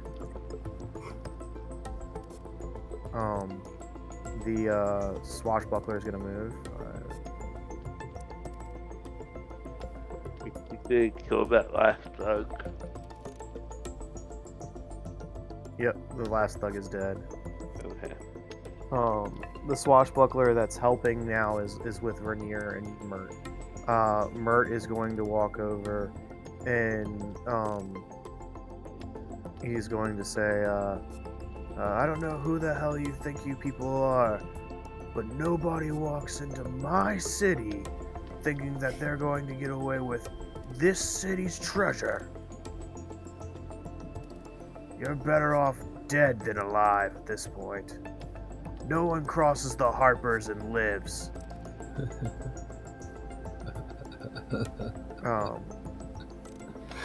That is now going to be the enemy's turn. He is going to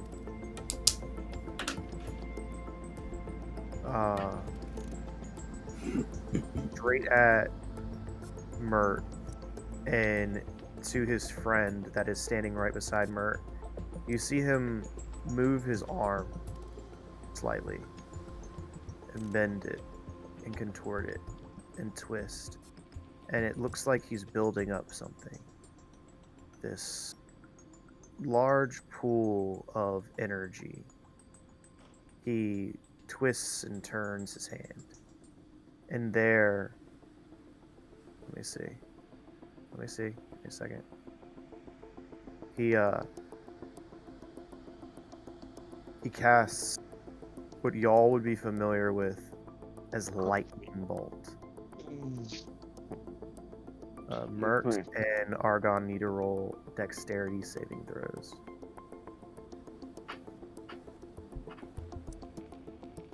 Both pass. They're going to take half.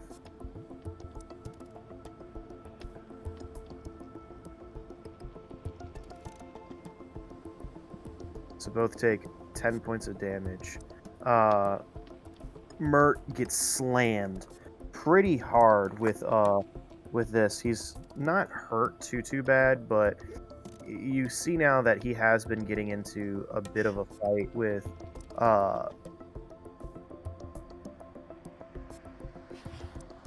he's been getting into fights with whoever this person is, kind of exchanging blows, maybe being hit once or twice while y'all are kind of trapped in that bubble.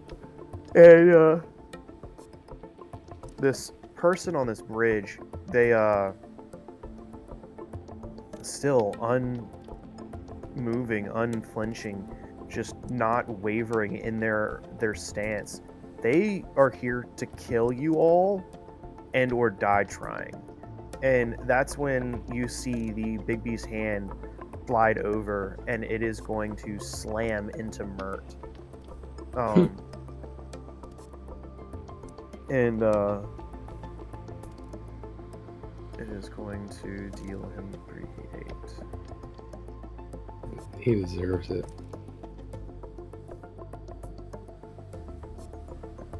Okay. Mert's not looking too good right now. Mert's in a bad place. You're just mad because he murdered the fuck out of you. And now Argon's going to climb up. Argon can do that too. And he looks over at his boss and he says, "How could you do that? I'm your right hand man. You can't do this to me."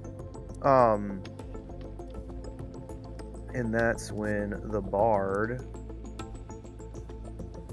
he is going to cast invisibility on himself. And he is going to disappear. So, and he's going to run. Mert's going to attack him. Go ahead, what's up?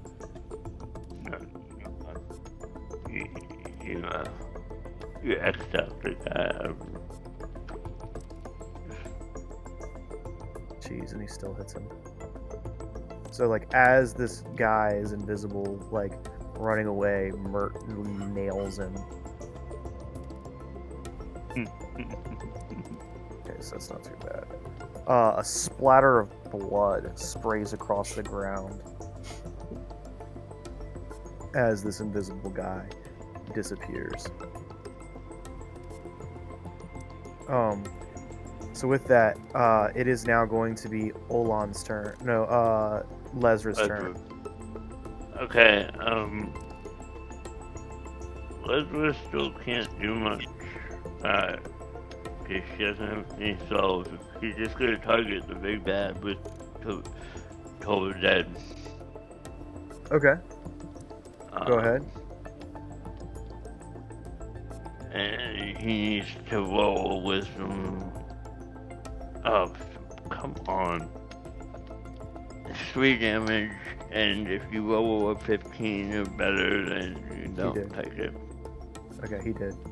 He rolled a 15 or better. So now it is, it's going to be the hooded figure. You see him, like, look over at you, Lezra, look at you, Giacomo, and look at you, Olan. And he looks over at Mert, and he looks over at this swashbuckler. And he is, in fact, going to cast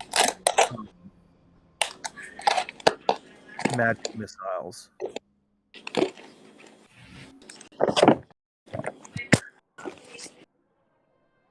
I'm just gonna say I'm snoring loudly on the stairs. I just have to check the how this works. I think it's every spell level, yep. So 3 darts. 1 is coming at Lezra.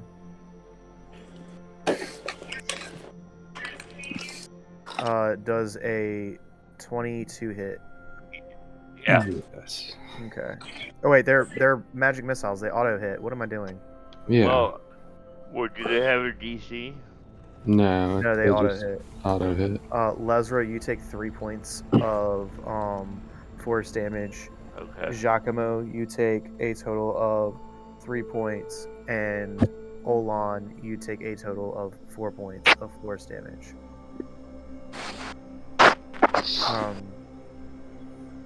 And then Digby is going to swing at Mert one more time.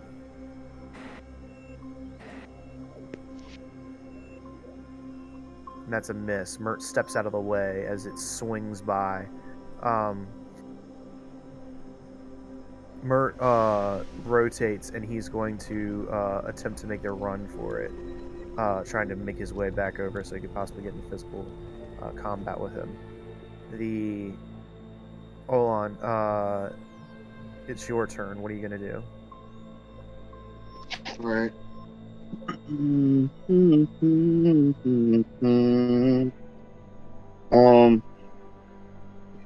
Mert ran.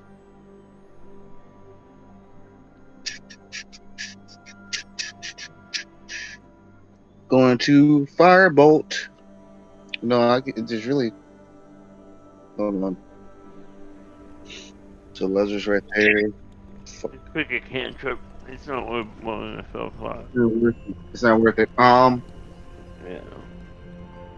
I'm just gonna misty step to the other bridge over here. Okay. That's what I'm doing. So you're burning sorcery points? Huh? No, I still have I have one spell slot left, my second level spell. Hmm. I burned all my first level spells. Okay. So I have one spell slot left in my second. So you're over on the other side of the bridge. What are you going to do now? I mean, you can't really attack or anything, but you have successfully escaped. I will move. Can I get around? Let me see what this is real quick. Yeah, I'm gonna move and take my movement 30 feet. I'll get to like right here, I guess. And then I'll end my turn.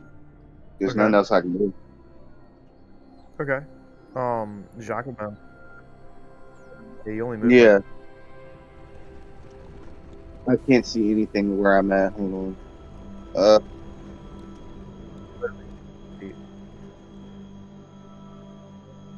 Right here. Yeah, you got a while. You got a ways to go. Yeah, I'll be there. Yeah, that's pretty good. There. Okay. So with that, it is now Giacomo's turn. What are you gonna do?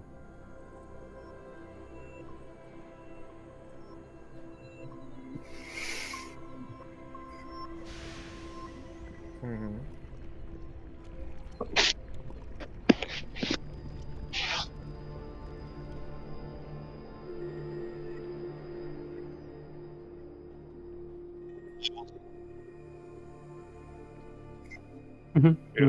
Ooh, okay. He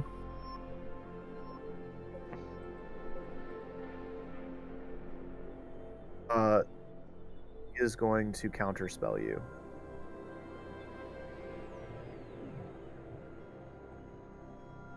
It doesn't.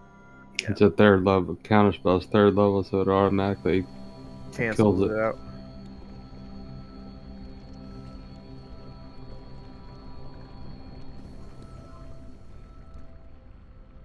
Okay.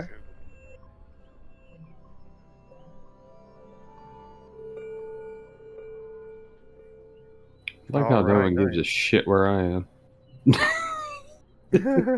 Well, we don't know where you are. You know where I am. I can't get to you. He doesn't like, know where you're at. literally. Not You really. know where I am, though. He knows Okay. that you're like not too far away. You know legit where I am. He knows she knows that you went unconscious and now you're stabilized. Yeah. No, yeah, but he also has the I other would never, half of the ring. I mean, if the bad guy was not in front of me, like, I would help you, dude. I just, like, there's not much I can do. I don't have any spells. All right. So now it is Rainier's turn. Well, it is Rainier in the Swashbuckler. Swashbuckler jumps the gap. Oh, nice. Is going to make 3 attacks. Oof. Brutal. 2 hit, 1 misses. Ooh, good job. The big bad. Rainier brought a swashbuckler with him. Yeah, who's fighting the big bad now? Gets 2 good slices on to the bad guy, and you notice that this hooded figure's cloak is getting wetter and wetter and wetter. Uh-oh. With each passing slice. So they're taking some decent damage. Rainier's going to run up 5, 10, 15, 20, 25, 30. Take the jump. This is dash action. Let me roll. Ooh, success, just barely makes it up, and then is going to climb his way up to the top and gets over here. Gonna take his 2 attack actions. His 3 attack actions, actually. Okay, one's a critical, one's a success. Let's see, takes 17 plus 5 points of piercing damage.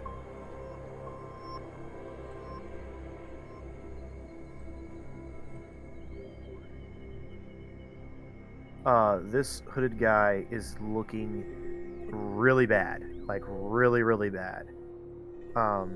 So with that, it's going to go to Lesra. It is your turn. What are you going to do? What Leslie says out loud, does anyone know who this herding guy is that's trying to kill the fuck out of us? He's your dad. What? I just yell out, "He's your dad." I just leave it at that. I don't know. I don't know who this dude is. I'm being honest with you.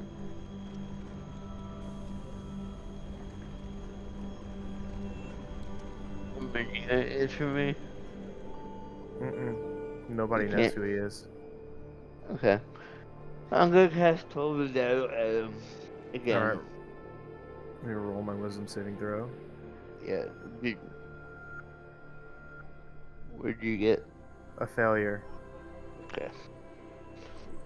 Let's see if I can roll above a 4.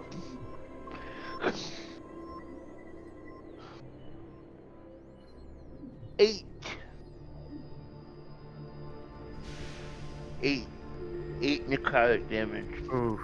You hit him, and it looks like this weird amberish color starts seeping out from his ears and his eyes, and it starts trickling down his upper lip from his nostrils, and he's in agony and pain, and he is going to turn towards Rainier, and he is going to lightning bolt the 2 of them. They need to roll dex saves. Is that his reaction? No, this is gonna be on his turn. I mean, is your turn over? I was just gonna move to here. Okay. Yeah. So both of them pass.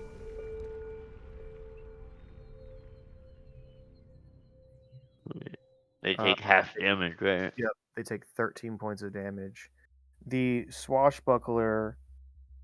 Let me just double check. Yep. Swashbuckler instantly gets hit by electricity, thrown back, and cascades down 60 feet down to the pit, to the bottomless pit. Rainier gets hit and drops down to a knee. Rainier is not looking good, people. He's been hit and scorched, and electricity has hit him a couple of times. Looks like he's been, doing the tango with this guy. The guy then steps back Actually, no, because he doesn't want to get provoked an attack of opportunity. He ends his turn. It is going to be Mert's turn. 5, 10, 15, 20, 25, 30. So Mert lunges out and lands right in front of him and ends his turn. Olan, it is your turn. What are you going to do?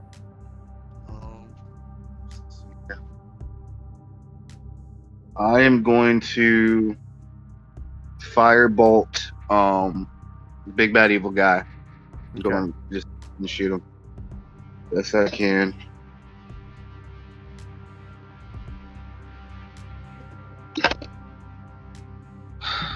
This probably is not gonna hit. I got a 22. That hits. That hits. Mm-hmm. Holy shit. I got a 7 points of fire damage. How do you want to kill this guy? I want to shoot him straight through the. Is he monologuing at all, or is he just? What is No. he doing? He is empty, emotionless, methodical, without compassion, without remorse. I am He just going appears to be almost feeling almost like nothing at all. I'm gonna shoot him straight in the head with a firebolt. But you hit him in the head. Right, you allow this bolt of fire to careen from your hand, and it strikes him straight underneath his hood, catching the hood on fire. And as it does, all of you see around you, well, around him, this massive explosion. It almost appears like ice and snow and water and slush expand out, sending bits of snow and shrapnel and ice around, and a large, massive, explosive pool of water collapses and splashes and cakes the earth beneath where this person's feet were standing. And you look over, and all that remains is this golden gauntlet. These old, rustic robes. And just what appears to be a few smatterings of silver pieces and a letter.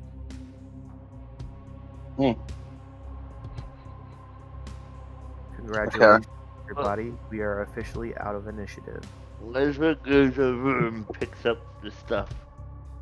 So you go over and you pick it up, and the first thing you notice is that everything is heavy, like soaked to the brim. You were looking at this person being hit before, and the first thing you notice is that they weren't bleeding. They were never bleeding. It was actually as if water was soaking through.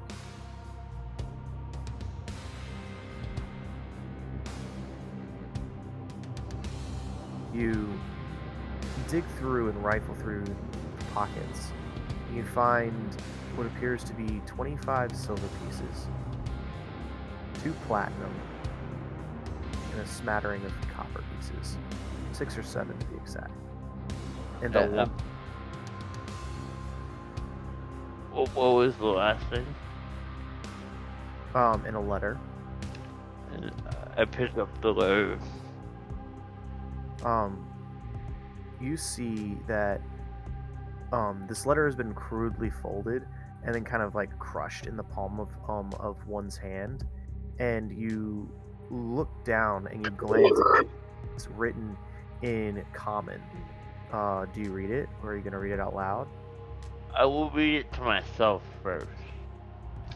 It says, the location of the vault has been found.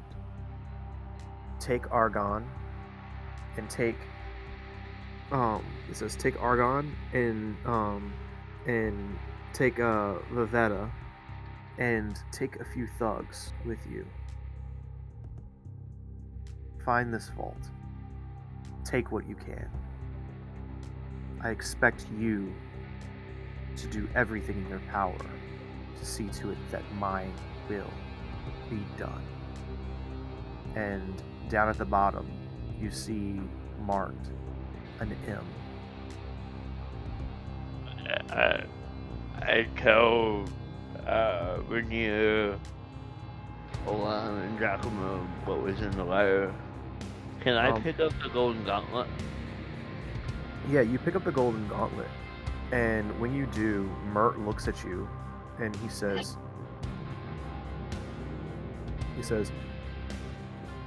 "Can I take a look at that?" Only if you give it back. Sure, I don't need it. He Okay, looks I at let it him- and he like kind of checks in the inside, checking for any skin or blood. He's like, "There's nothing here. It's like this bastard was made out of like water or Yep. snow." So the part, yes. We killed him. So a firebolt hit this hooded figure and caused them to explode into a splashing pool of ice and snow and water. Hold on.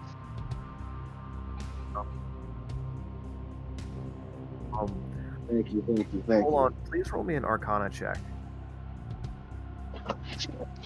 Oh shoot! I've had my mic muted this whole time. Anybody with a good Arcana check? Go ahead. I'll do one real quick, just for funsies.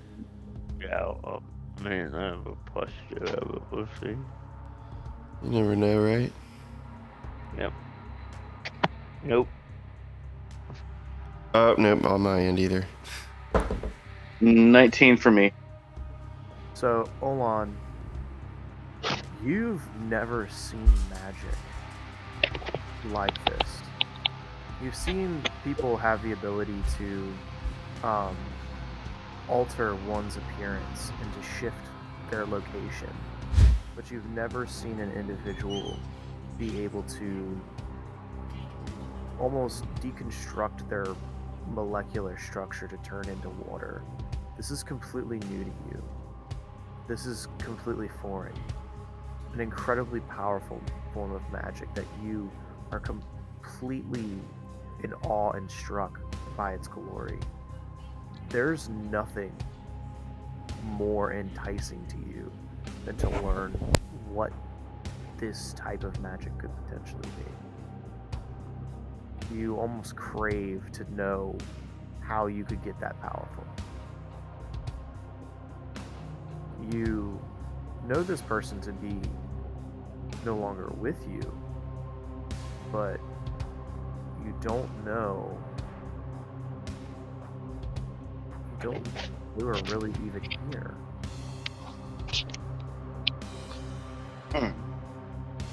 Anyway, Mert taking the gauntlet,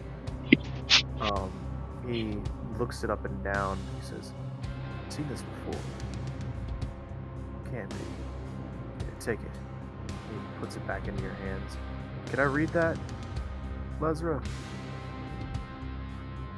The letter? Mm-hmm. Yeah, I hand him the letter to read. He says, "M. Who the hell is M? Do you know anybody named M?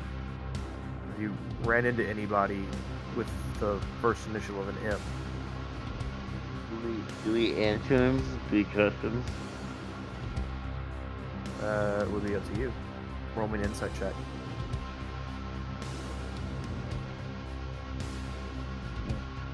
Insight is one of my proficiencies. But fail! God, You don't know whether or not to trust him or not. I'm not gonna trust him. I got the golden gauntlet back though, so I don't like him. Yeah. So you're not going to give him the letter? No, I give him the letter because I've already read it. He says, So- I need this as evidence. Hope you don't mind. No, City Watch will cause, find this to be very I- uneasy. Cause I decided to tell the party what it said, so we all know what it said. Okay. And so yeah, I'm fine giving him the letter. So I don't know what it says. yeah, well, you're unconscious. Yeah. So here we find the party with Mert and Rainier. We pick up and we move forward. Time moves and the day slowly wraps up. The party collectively goes down into the vault of the dragons. Is everyone just ignoring me? Yeah, well, Yes. you died. You're done. Rainier I seriously can't do anything to help you. What?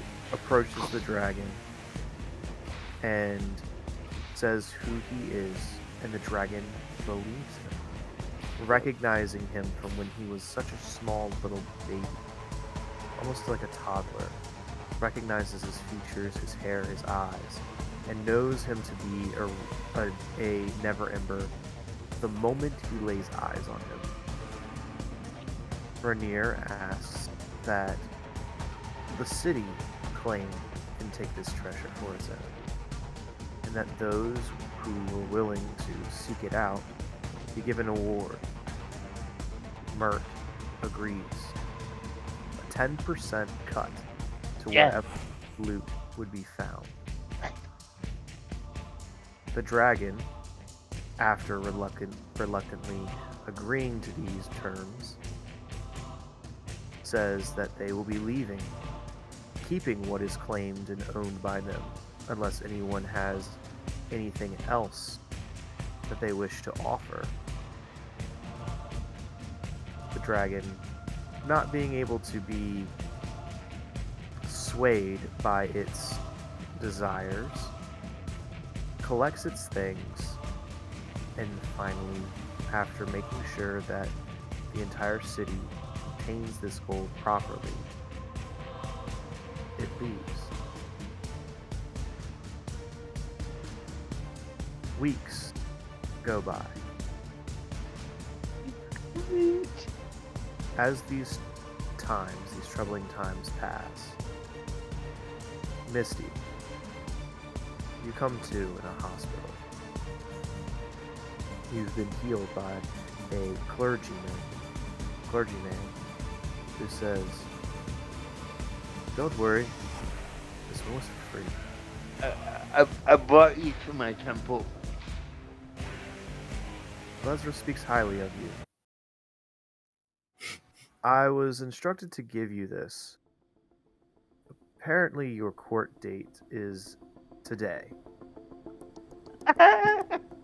Oh, that's good. So I just got healed. Now I gotta go to court. You've been summoned. If you would please get out of bed and follow me. You travel to this large room where a group democratically votes. They deem you unfit to work under any circumstances of the law and order of this city. That you are considered to be a criminal of the highest caliber. Yeah. Can I speak on Misty's behalf? You may. So Leslie gets up to testify. She says that she talked about how Misty was instrumental in saving her life, and she thinks that Misty deserves another chance.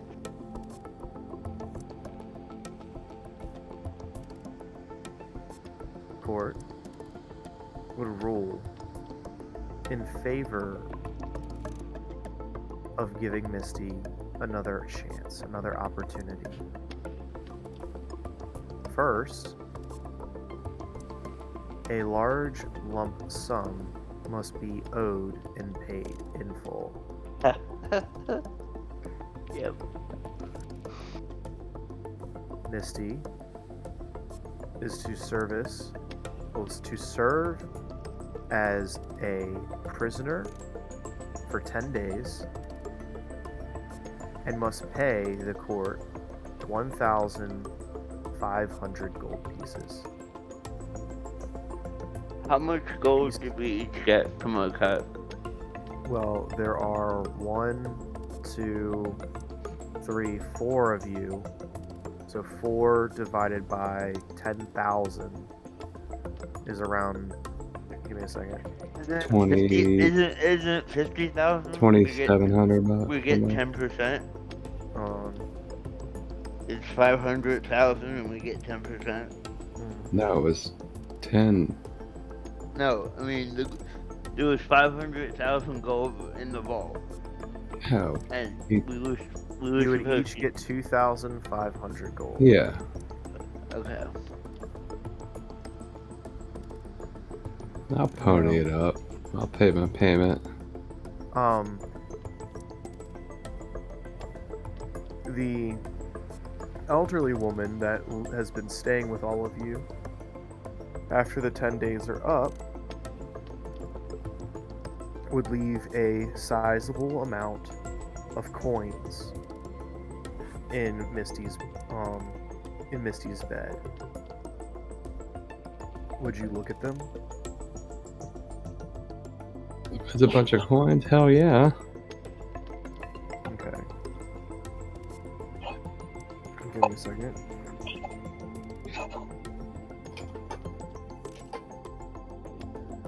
Where is it?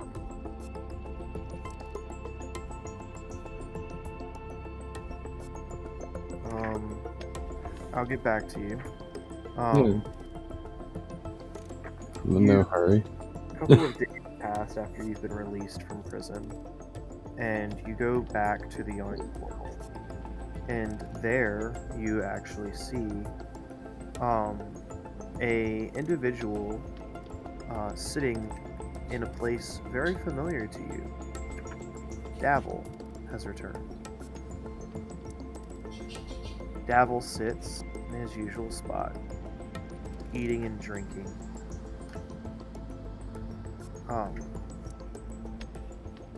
You see him carrying on from day to day, doing his normal activities, giving information where it's needed, and assigning Zents everywhere they go.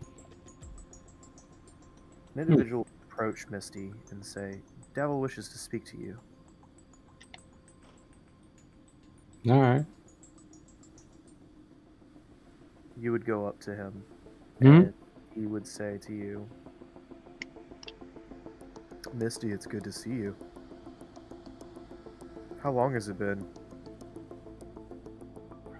Quite a while. 3 weeks? Yeah, it's been a while. Well, I was in jail for like 10 days. I've got something for you. This is from Istrid Horn. What was the name? Istrid Horn, the woman who stayed with you for quite some time. She Okay. insisted that I give this directly to you. That was the one that you met in the city that Yeah. you stashed in your room that one night. Yeah. It says that she left you a large amount of gold in your sleeping bag, but she felt that that wasn't enough, so she practically doubled it. Damn. When you look inside the bag, you find 40 platinum pieces. Oh, nice. Misty.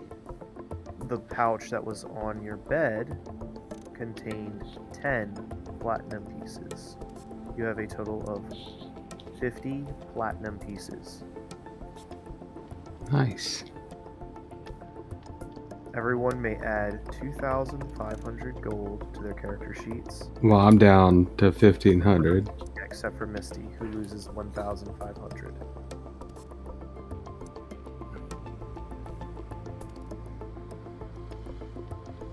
Sweet. I also added the platinum. You said how much gold? 2,500. Yeah, Right, thank you. 2,500. Davil would turn to you, Misty, and he would say, "I heard what you did for us. yeah, you did try and take things over and whatnot. That's admirable. So, I just want to let you know that for you picking up the slack, I've told the crew about your deeds. You, Misty, may add 3 renown to your. Damn. You are now no longer considered a grunt. You Nice. be almost Dabble's right-hand man. Nice. Dabble would then say to you, though, look, there's something going on in our organization, and we're fracturing. Is there anything that you might be able to do to help us out? I need as much gold as I can get. It will help us be able to keep this foothold here in Waterdeep. I'm looking for about, if you can spare it, 5,000 gold.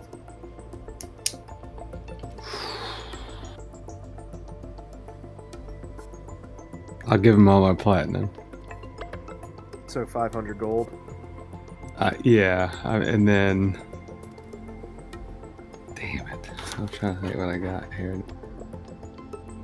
All that crap from the dungeon.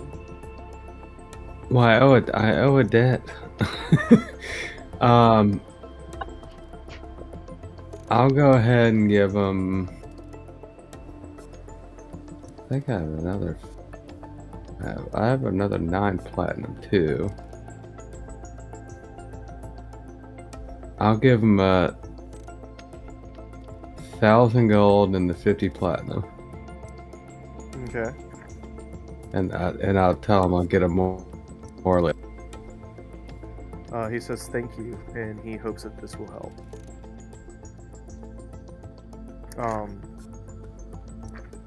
There you would see him pocket the money, and as time goes on, if you do not give him the 5,000 gold to help keep the Zhentarans afloat in Waterdeep, something might happen. I mean, shit. All right, yeah, sure. Now getting to since that is what has happened with Misty, a couple of months passes by,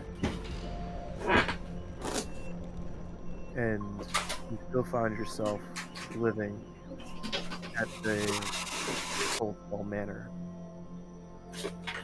With this, Olan Reese, you have been living in Troll Skull now, and you have called it your home.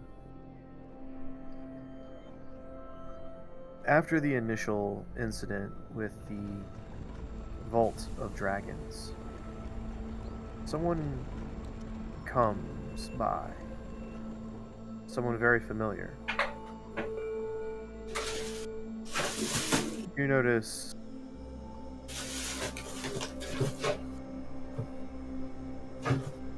that Floon shows up, and he looks you dead in the face, Olan. And he looks you in the face as well, Giacomo. And he says, well, my friends, it's, I've run into a bit of a problem. You see, look, this is such short notice, but, I've kind of got myself into a hefty gambling debt. And, I'm a little, I'm worried. I don't know if, I'll be able to pay it back. And, I not in the time that they're demanding. I was wondering, since all of you kind of, well, you kind of got everything kind of figured out. I'm sorry to ask, but could I have maybe like 500 gold. I promise you I'm good for it. I promise I'll give it back. Please. Again, I really, I can use this money. If any of you guys are willing to spare anything, please. Does he talk to me? He's talking to you. He talks to. Flynn talks to Giacomo. Yep.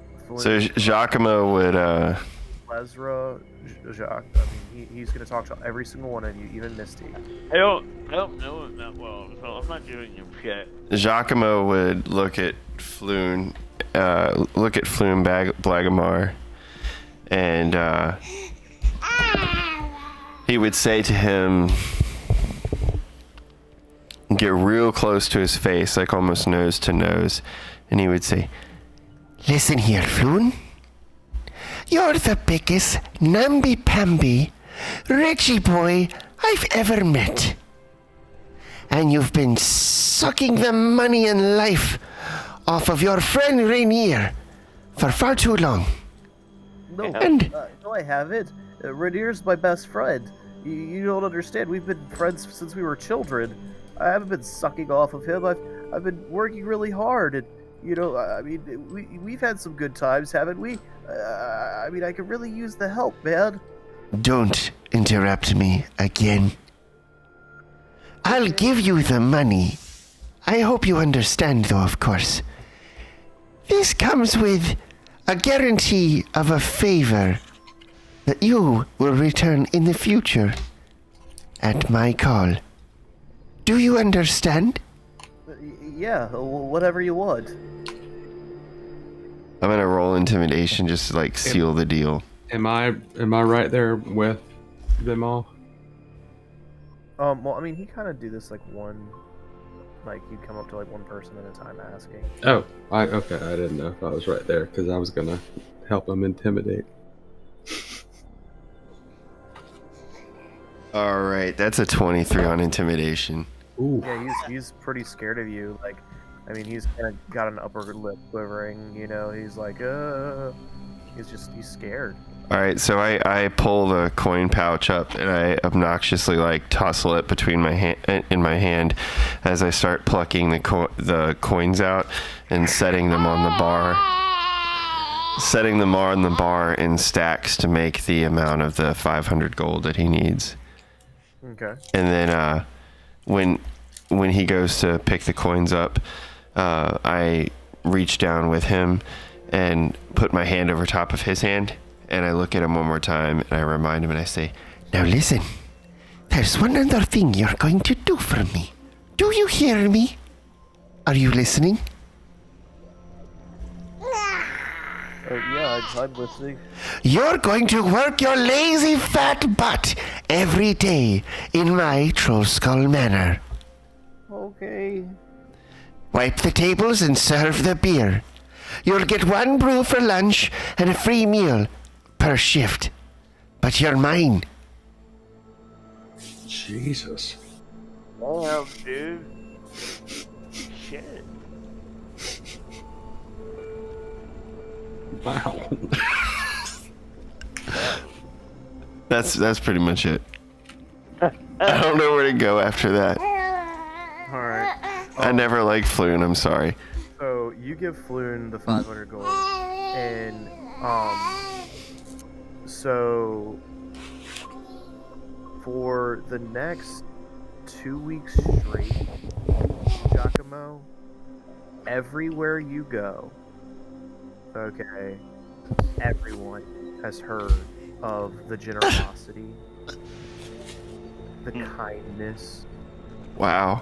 the bravado, and the talent, the magical voice of a almost godlike status of singing and dancing and rhythm, and the elegance of your craft in creating beautiful clothing. Did all this spread because of Floon bragging on me? Like, is he trying to suck up? Yeah, you scared the shit Yeah. out of me. Like, he literally goes around and, like, because of him, you're getting recognized more. Like, people were disgusted with you because of the fact that you were a drow. No longer, you are the hero of Waterdeep. Oh my gosh, this is a lot. Is it getting gigs? Oh yeah. Oh my gosh. Gigs after gigs.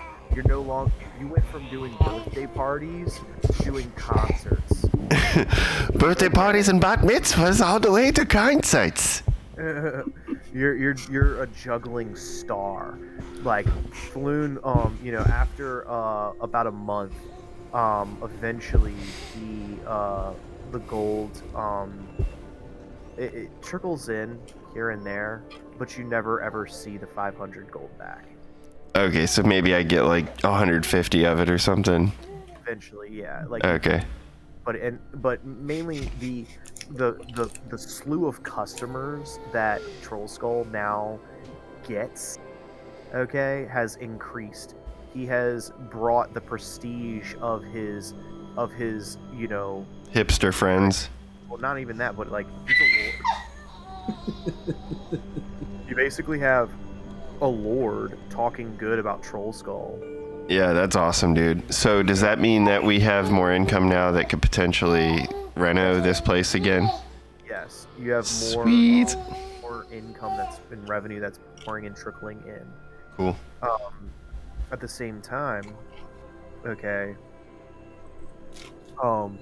Misty's slowly lighting fires around the place.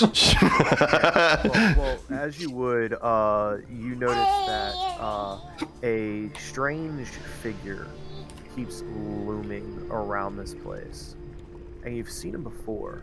You recognize him, and that's when you notice the Imic Froon. Imic Froon, he comes up to you guys. He says, "Hi, look, I know we haven't been the best of friends here, but I was wondering if you might be able to help me out paying off a loan. I can pay you, of course, with interest. And I promise to pay you within the next month's time. Let's say 10% interest."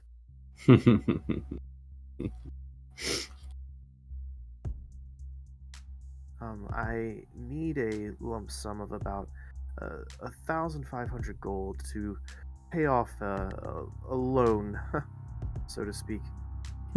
Would you be willing to work out a deal?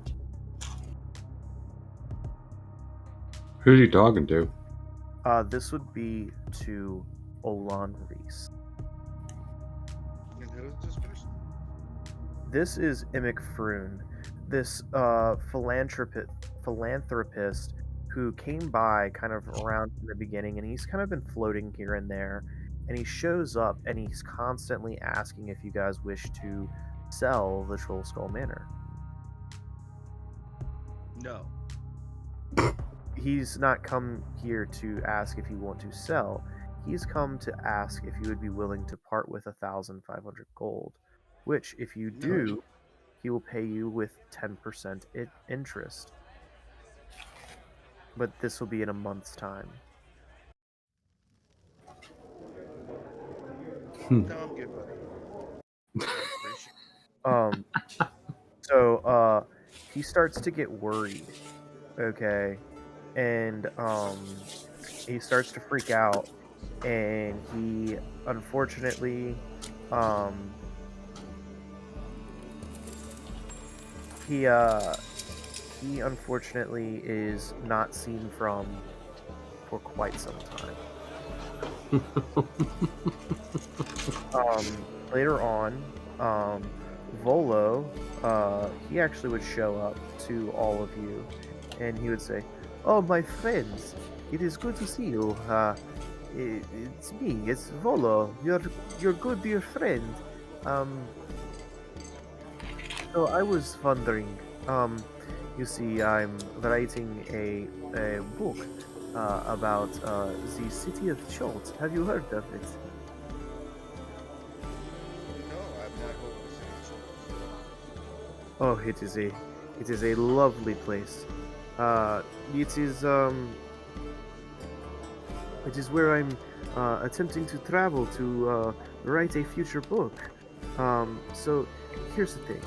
If you give me, let's say, 500 gold or 5,000 gold, I will see to it that your names are printed and mentioned in my said masterwork piece. You know, hesitate. I mean, I'll be able to find someone to cover my expenses. But if you would like to sponsor me, I can see to it that you get your own very first golden printed copy of my works located that will be coming out of the Chult, and I'll make sure that your names are printed in the front of the book. All of this for 5,000 gold? Yes, yes. No. Traveling is not cheap. Cost of books, labor, expeditions, travel. I've got guides. I have to make the book. I have to publish the book. I have to get it written. I mean, there's all of this that. What? I don't have 5,000 gold to give you at this one present time. Damn it. Yeah, sorry, but if you had come back probably like a month ago, maybe I might have been able to sling you something, but I really don't have it right now. Hey, how much was it? 5,000 gold. 5,000? Yeah. 5,000. Is this Volo? Yeah. Oh, goodness.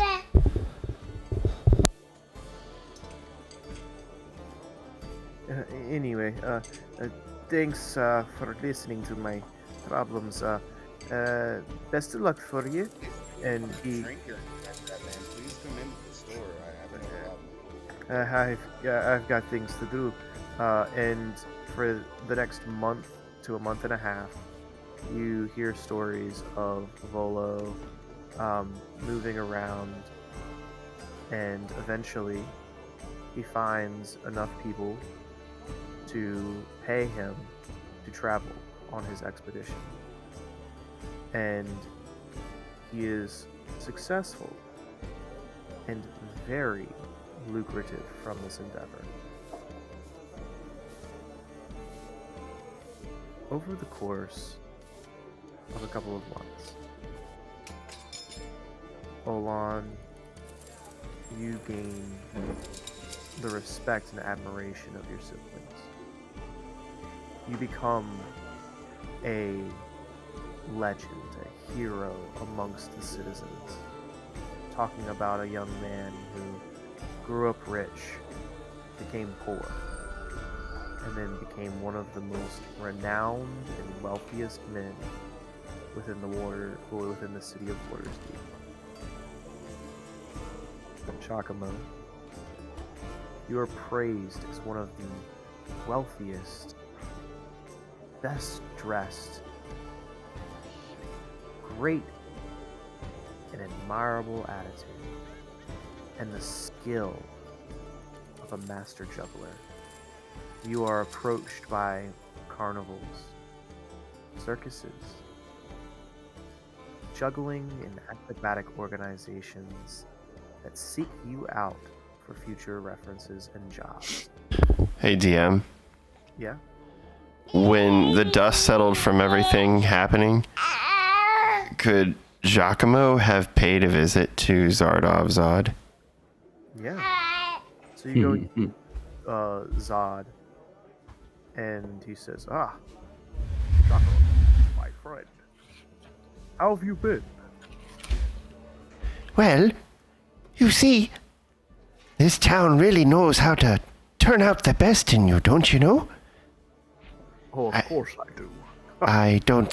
I'm not sure if my reputation and name has traveled to you.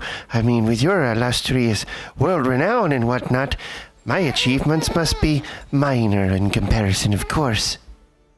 Ah, nonsense, my friend, nonsense. Every single action has a positive or negative reaction. Just so happens, Sean Connery. just so happens that you yourself have created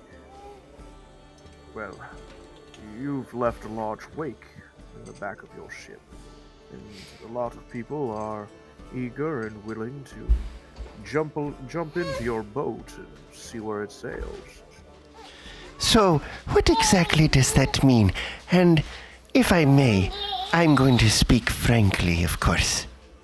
Now, you'll be my guest. Zardav, I respect you and everything you stand for, but let's cut through the mustard. I think you know that I know who you are, that you know that I know that you know who you are. And I pull out one of the black velveteen bags with the Brigand Dareth logo on it. And I present it, like, right in front of his face, and I say, now, I'm interested in finding out more and going deeper into the organization. Well, everyone has their price. Depends on what your price might be, my boy. What are you willing to do?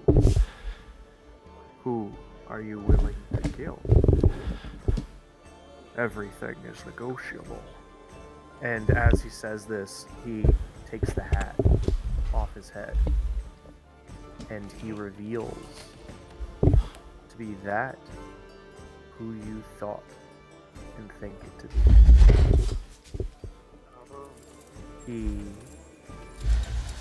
pulls his hat down across his face. His skin goes from being this earthy cream color to this gray, colorless, toned, fleshed skin. His eyes white, his hair white, pointed ears. Perfect match. Just like you. Your physical appearance is the same, but his is altered. A magical spell of some sort. You aren't sure. You aren't that aware of who this person might be. And he leans forward with this big smile on his drow face. And he says, you can call me Jolaxar Bainray. I'll be your boss from here on out. I saw what you did. You work hard, kid. You do good. Let's see if we can move you in the right direction. And your renown goes up by 2 within your faction. And I would look at him and I would take a bow, pulling my jester hat off my head. I would take the masquerade mask off and shake my hair out. And I would be at bended knee and look up at Jarlaxle Bainry and say, well, your word is my command, sir. And I just want you to know that I seek it all. Fame, fortune, reputation. I'm going to make a mark on this city, damn it. He smiles, and with the tip of his hat and a wave of his hand, he wafts the hat onto his head. And just as quickly as his appearance changed, his flesh goes from this gray colored skin to this pink, meek flesh tone. A smile creeps up off of his lips, and he says, Zordad Zord thanks you for your services. You're more than welcome to sleep on my ship at any time. If you need anything, my friend, The eye catcher will be there for you. You've got a friend here in the city. You have a home. Don't ever feel like you're lost, boy. Because you have friends in the darkest places here now. This city just got a whole lot bigger for the both of us.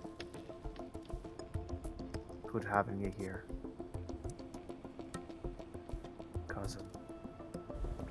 Your scene falls to a close. Olan Reese. That was awesome. That was great. You, for the next couple of months, you're somewhat lost. You've got all of this money, all of this time, a tavern, guests to entertain, a life, one that you built for yourself.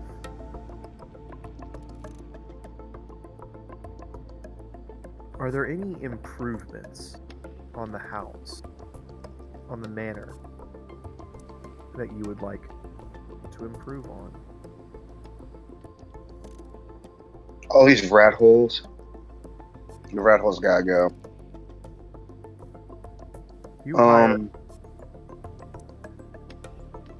you get an estimated value of around 786 gold would be needed to completely renovate this entire manor. For 758 gold, you could get running water, electricity. You could get plumbing, beds with linen sheets, brand new mugs,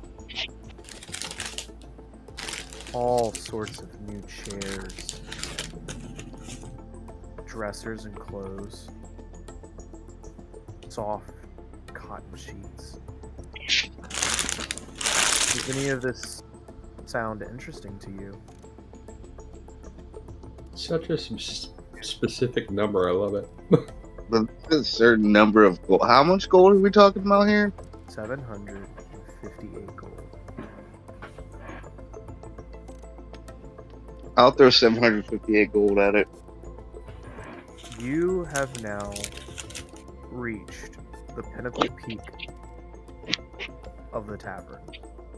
You all now will be allowed to completely modify the entire house however you wish. Get to put in a new door in one location, put a couple of windows, a wall here or there, make new rooms, and have even more guests stay.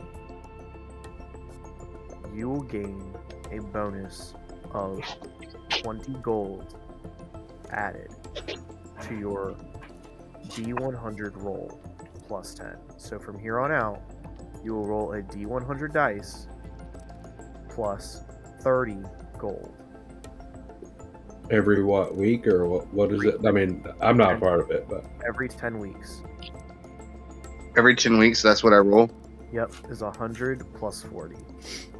huh. Such an investment. It's such an investment, but realistically, he just spent 758, right?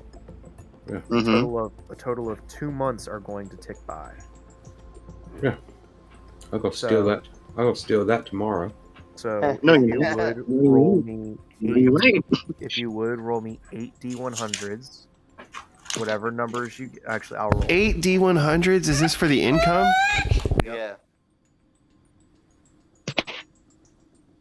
I'll roll Well, it. don't you own part of the inn, man?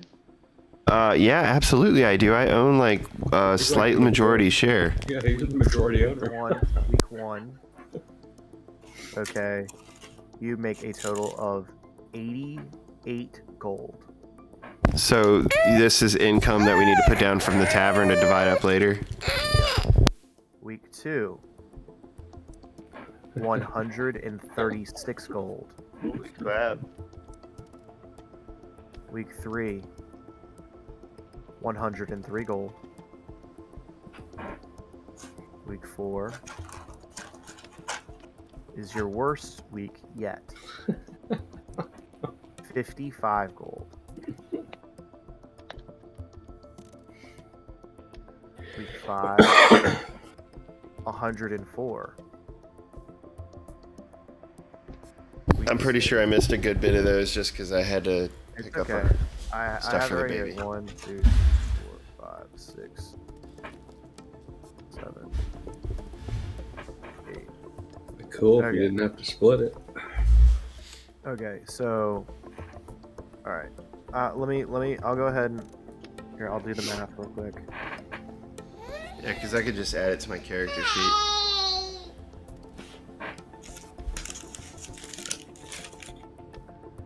48 plus 96 plus 63 plus 15 plus 64 plus 92 plus 1, 2, 3, 4, 5, 6.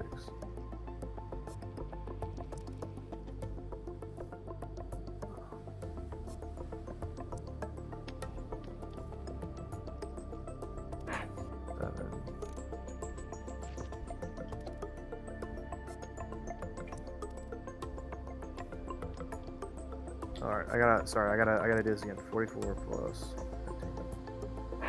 15. 2 plus 2. 64 plus.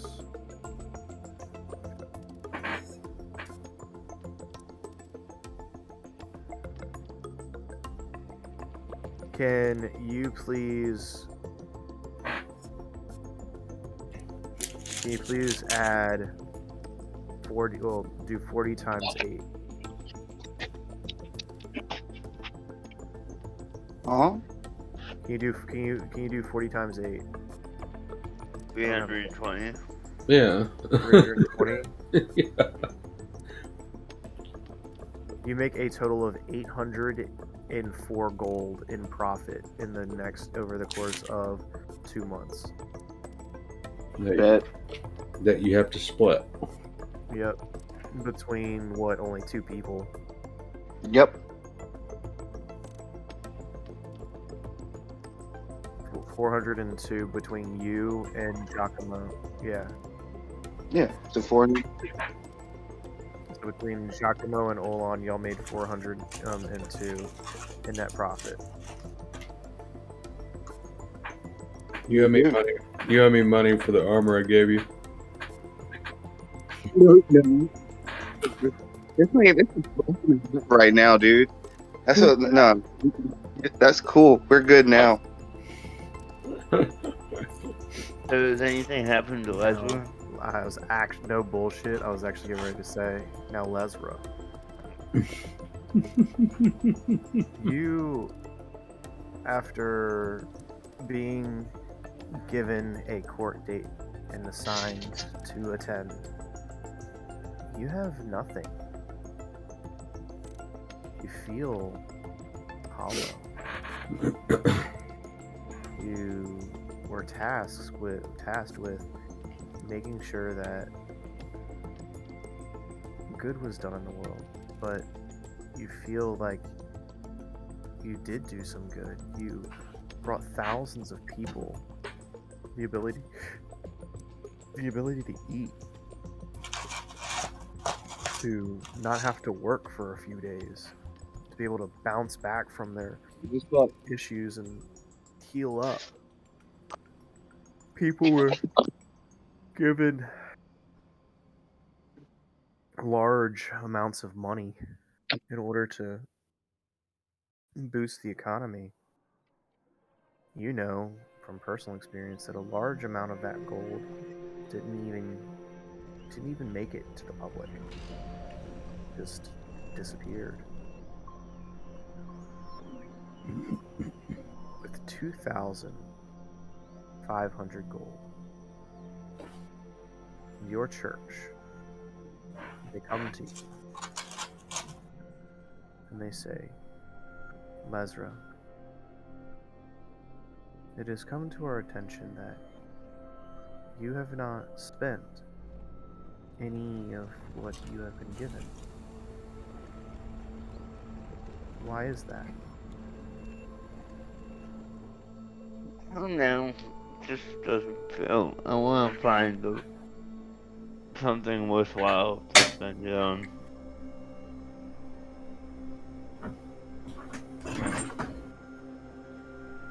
You could always invest in the church. Now, if you're willing to give the church 1,000 gold, we will see to it that all of your basic healing needs will be met. And you will be given one free get out of jail free card, so to speak.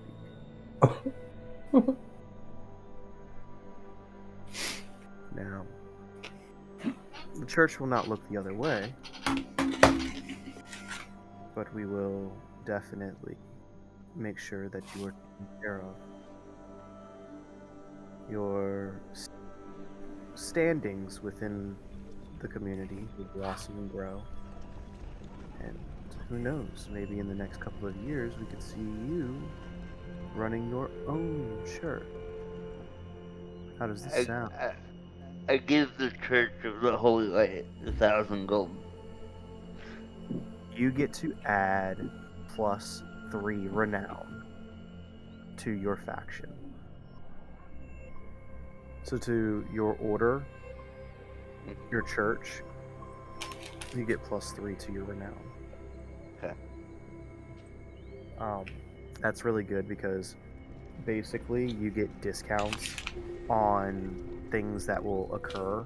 Like, say for instance, while y'all are down in Dungeon of the Mad Mage, and the party practically gets wiped out and they have no healing potions. Well, guess what? You can go to the church and they're gonna help you out now. Yeah. One of your party members dies, well, guess what? It would have cost 1,000 gold's worth of, precious resources and diamonds to bring this person back to life. Not anymore. It's 800. Nice.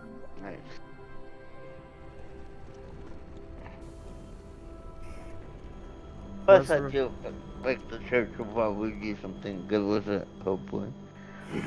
Yeah. Well, plus also once you reach a certain stage, they'll literally start giving you free stuff, like +1 magical weapons and stuff like that. It's crazy. Okay. Cool. Anything else for Ezra? They would definitely approach you and they would say, after a month has gone by, you keep having these flashes, these nightmares, these dreams, that something isn't right.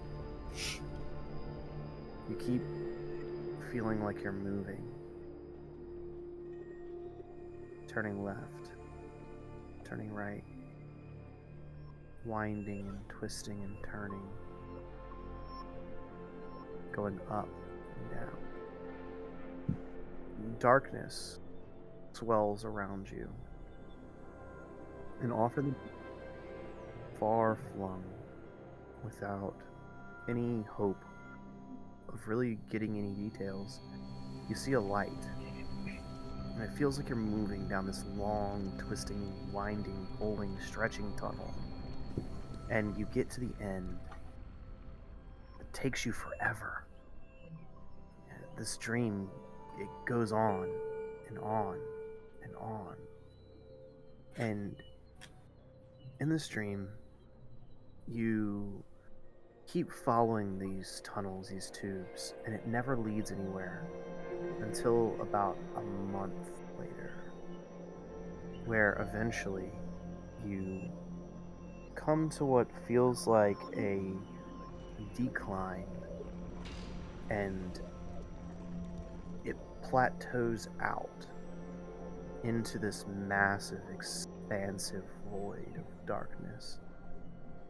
You hear screams, children crying, of a woman screaming, the sounds of crunching and cracking and breaking, the sound of a rock falling, glittering and clattering across what may be stone. You're unsure. The light grows. You continue to walk. It gets bigger and bigger and bigger until you notice that it's not a white light. It's a blue light. Hundreds of little blue ambient light litter this massive city. This dark, decrepit metropolis. You hear and see people walking these streets, merchants buying and selling things, people selling people, people eating people, horrors. You feel it. This dark, growing, swelling beneath Mine, can you mute? this massive amount of evil beneath your feet.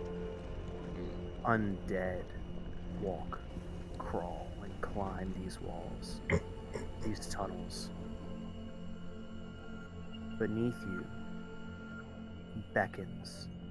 It calls to you. It calls to all of you. The urge to go deep.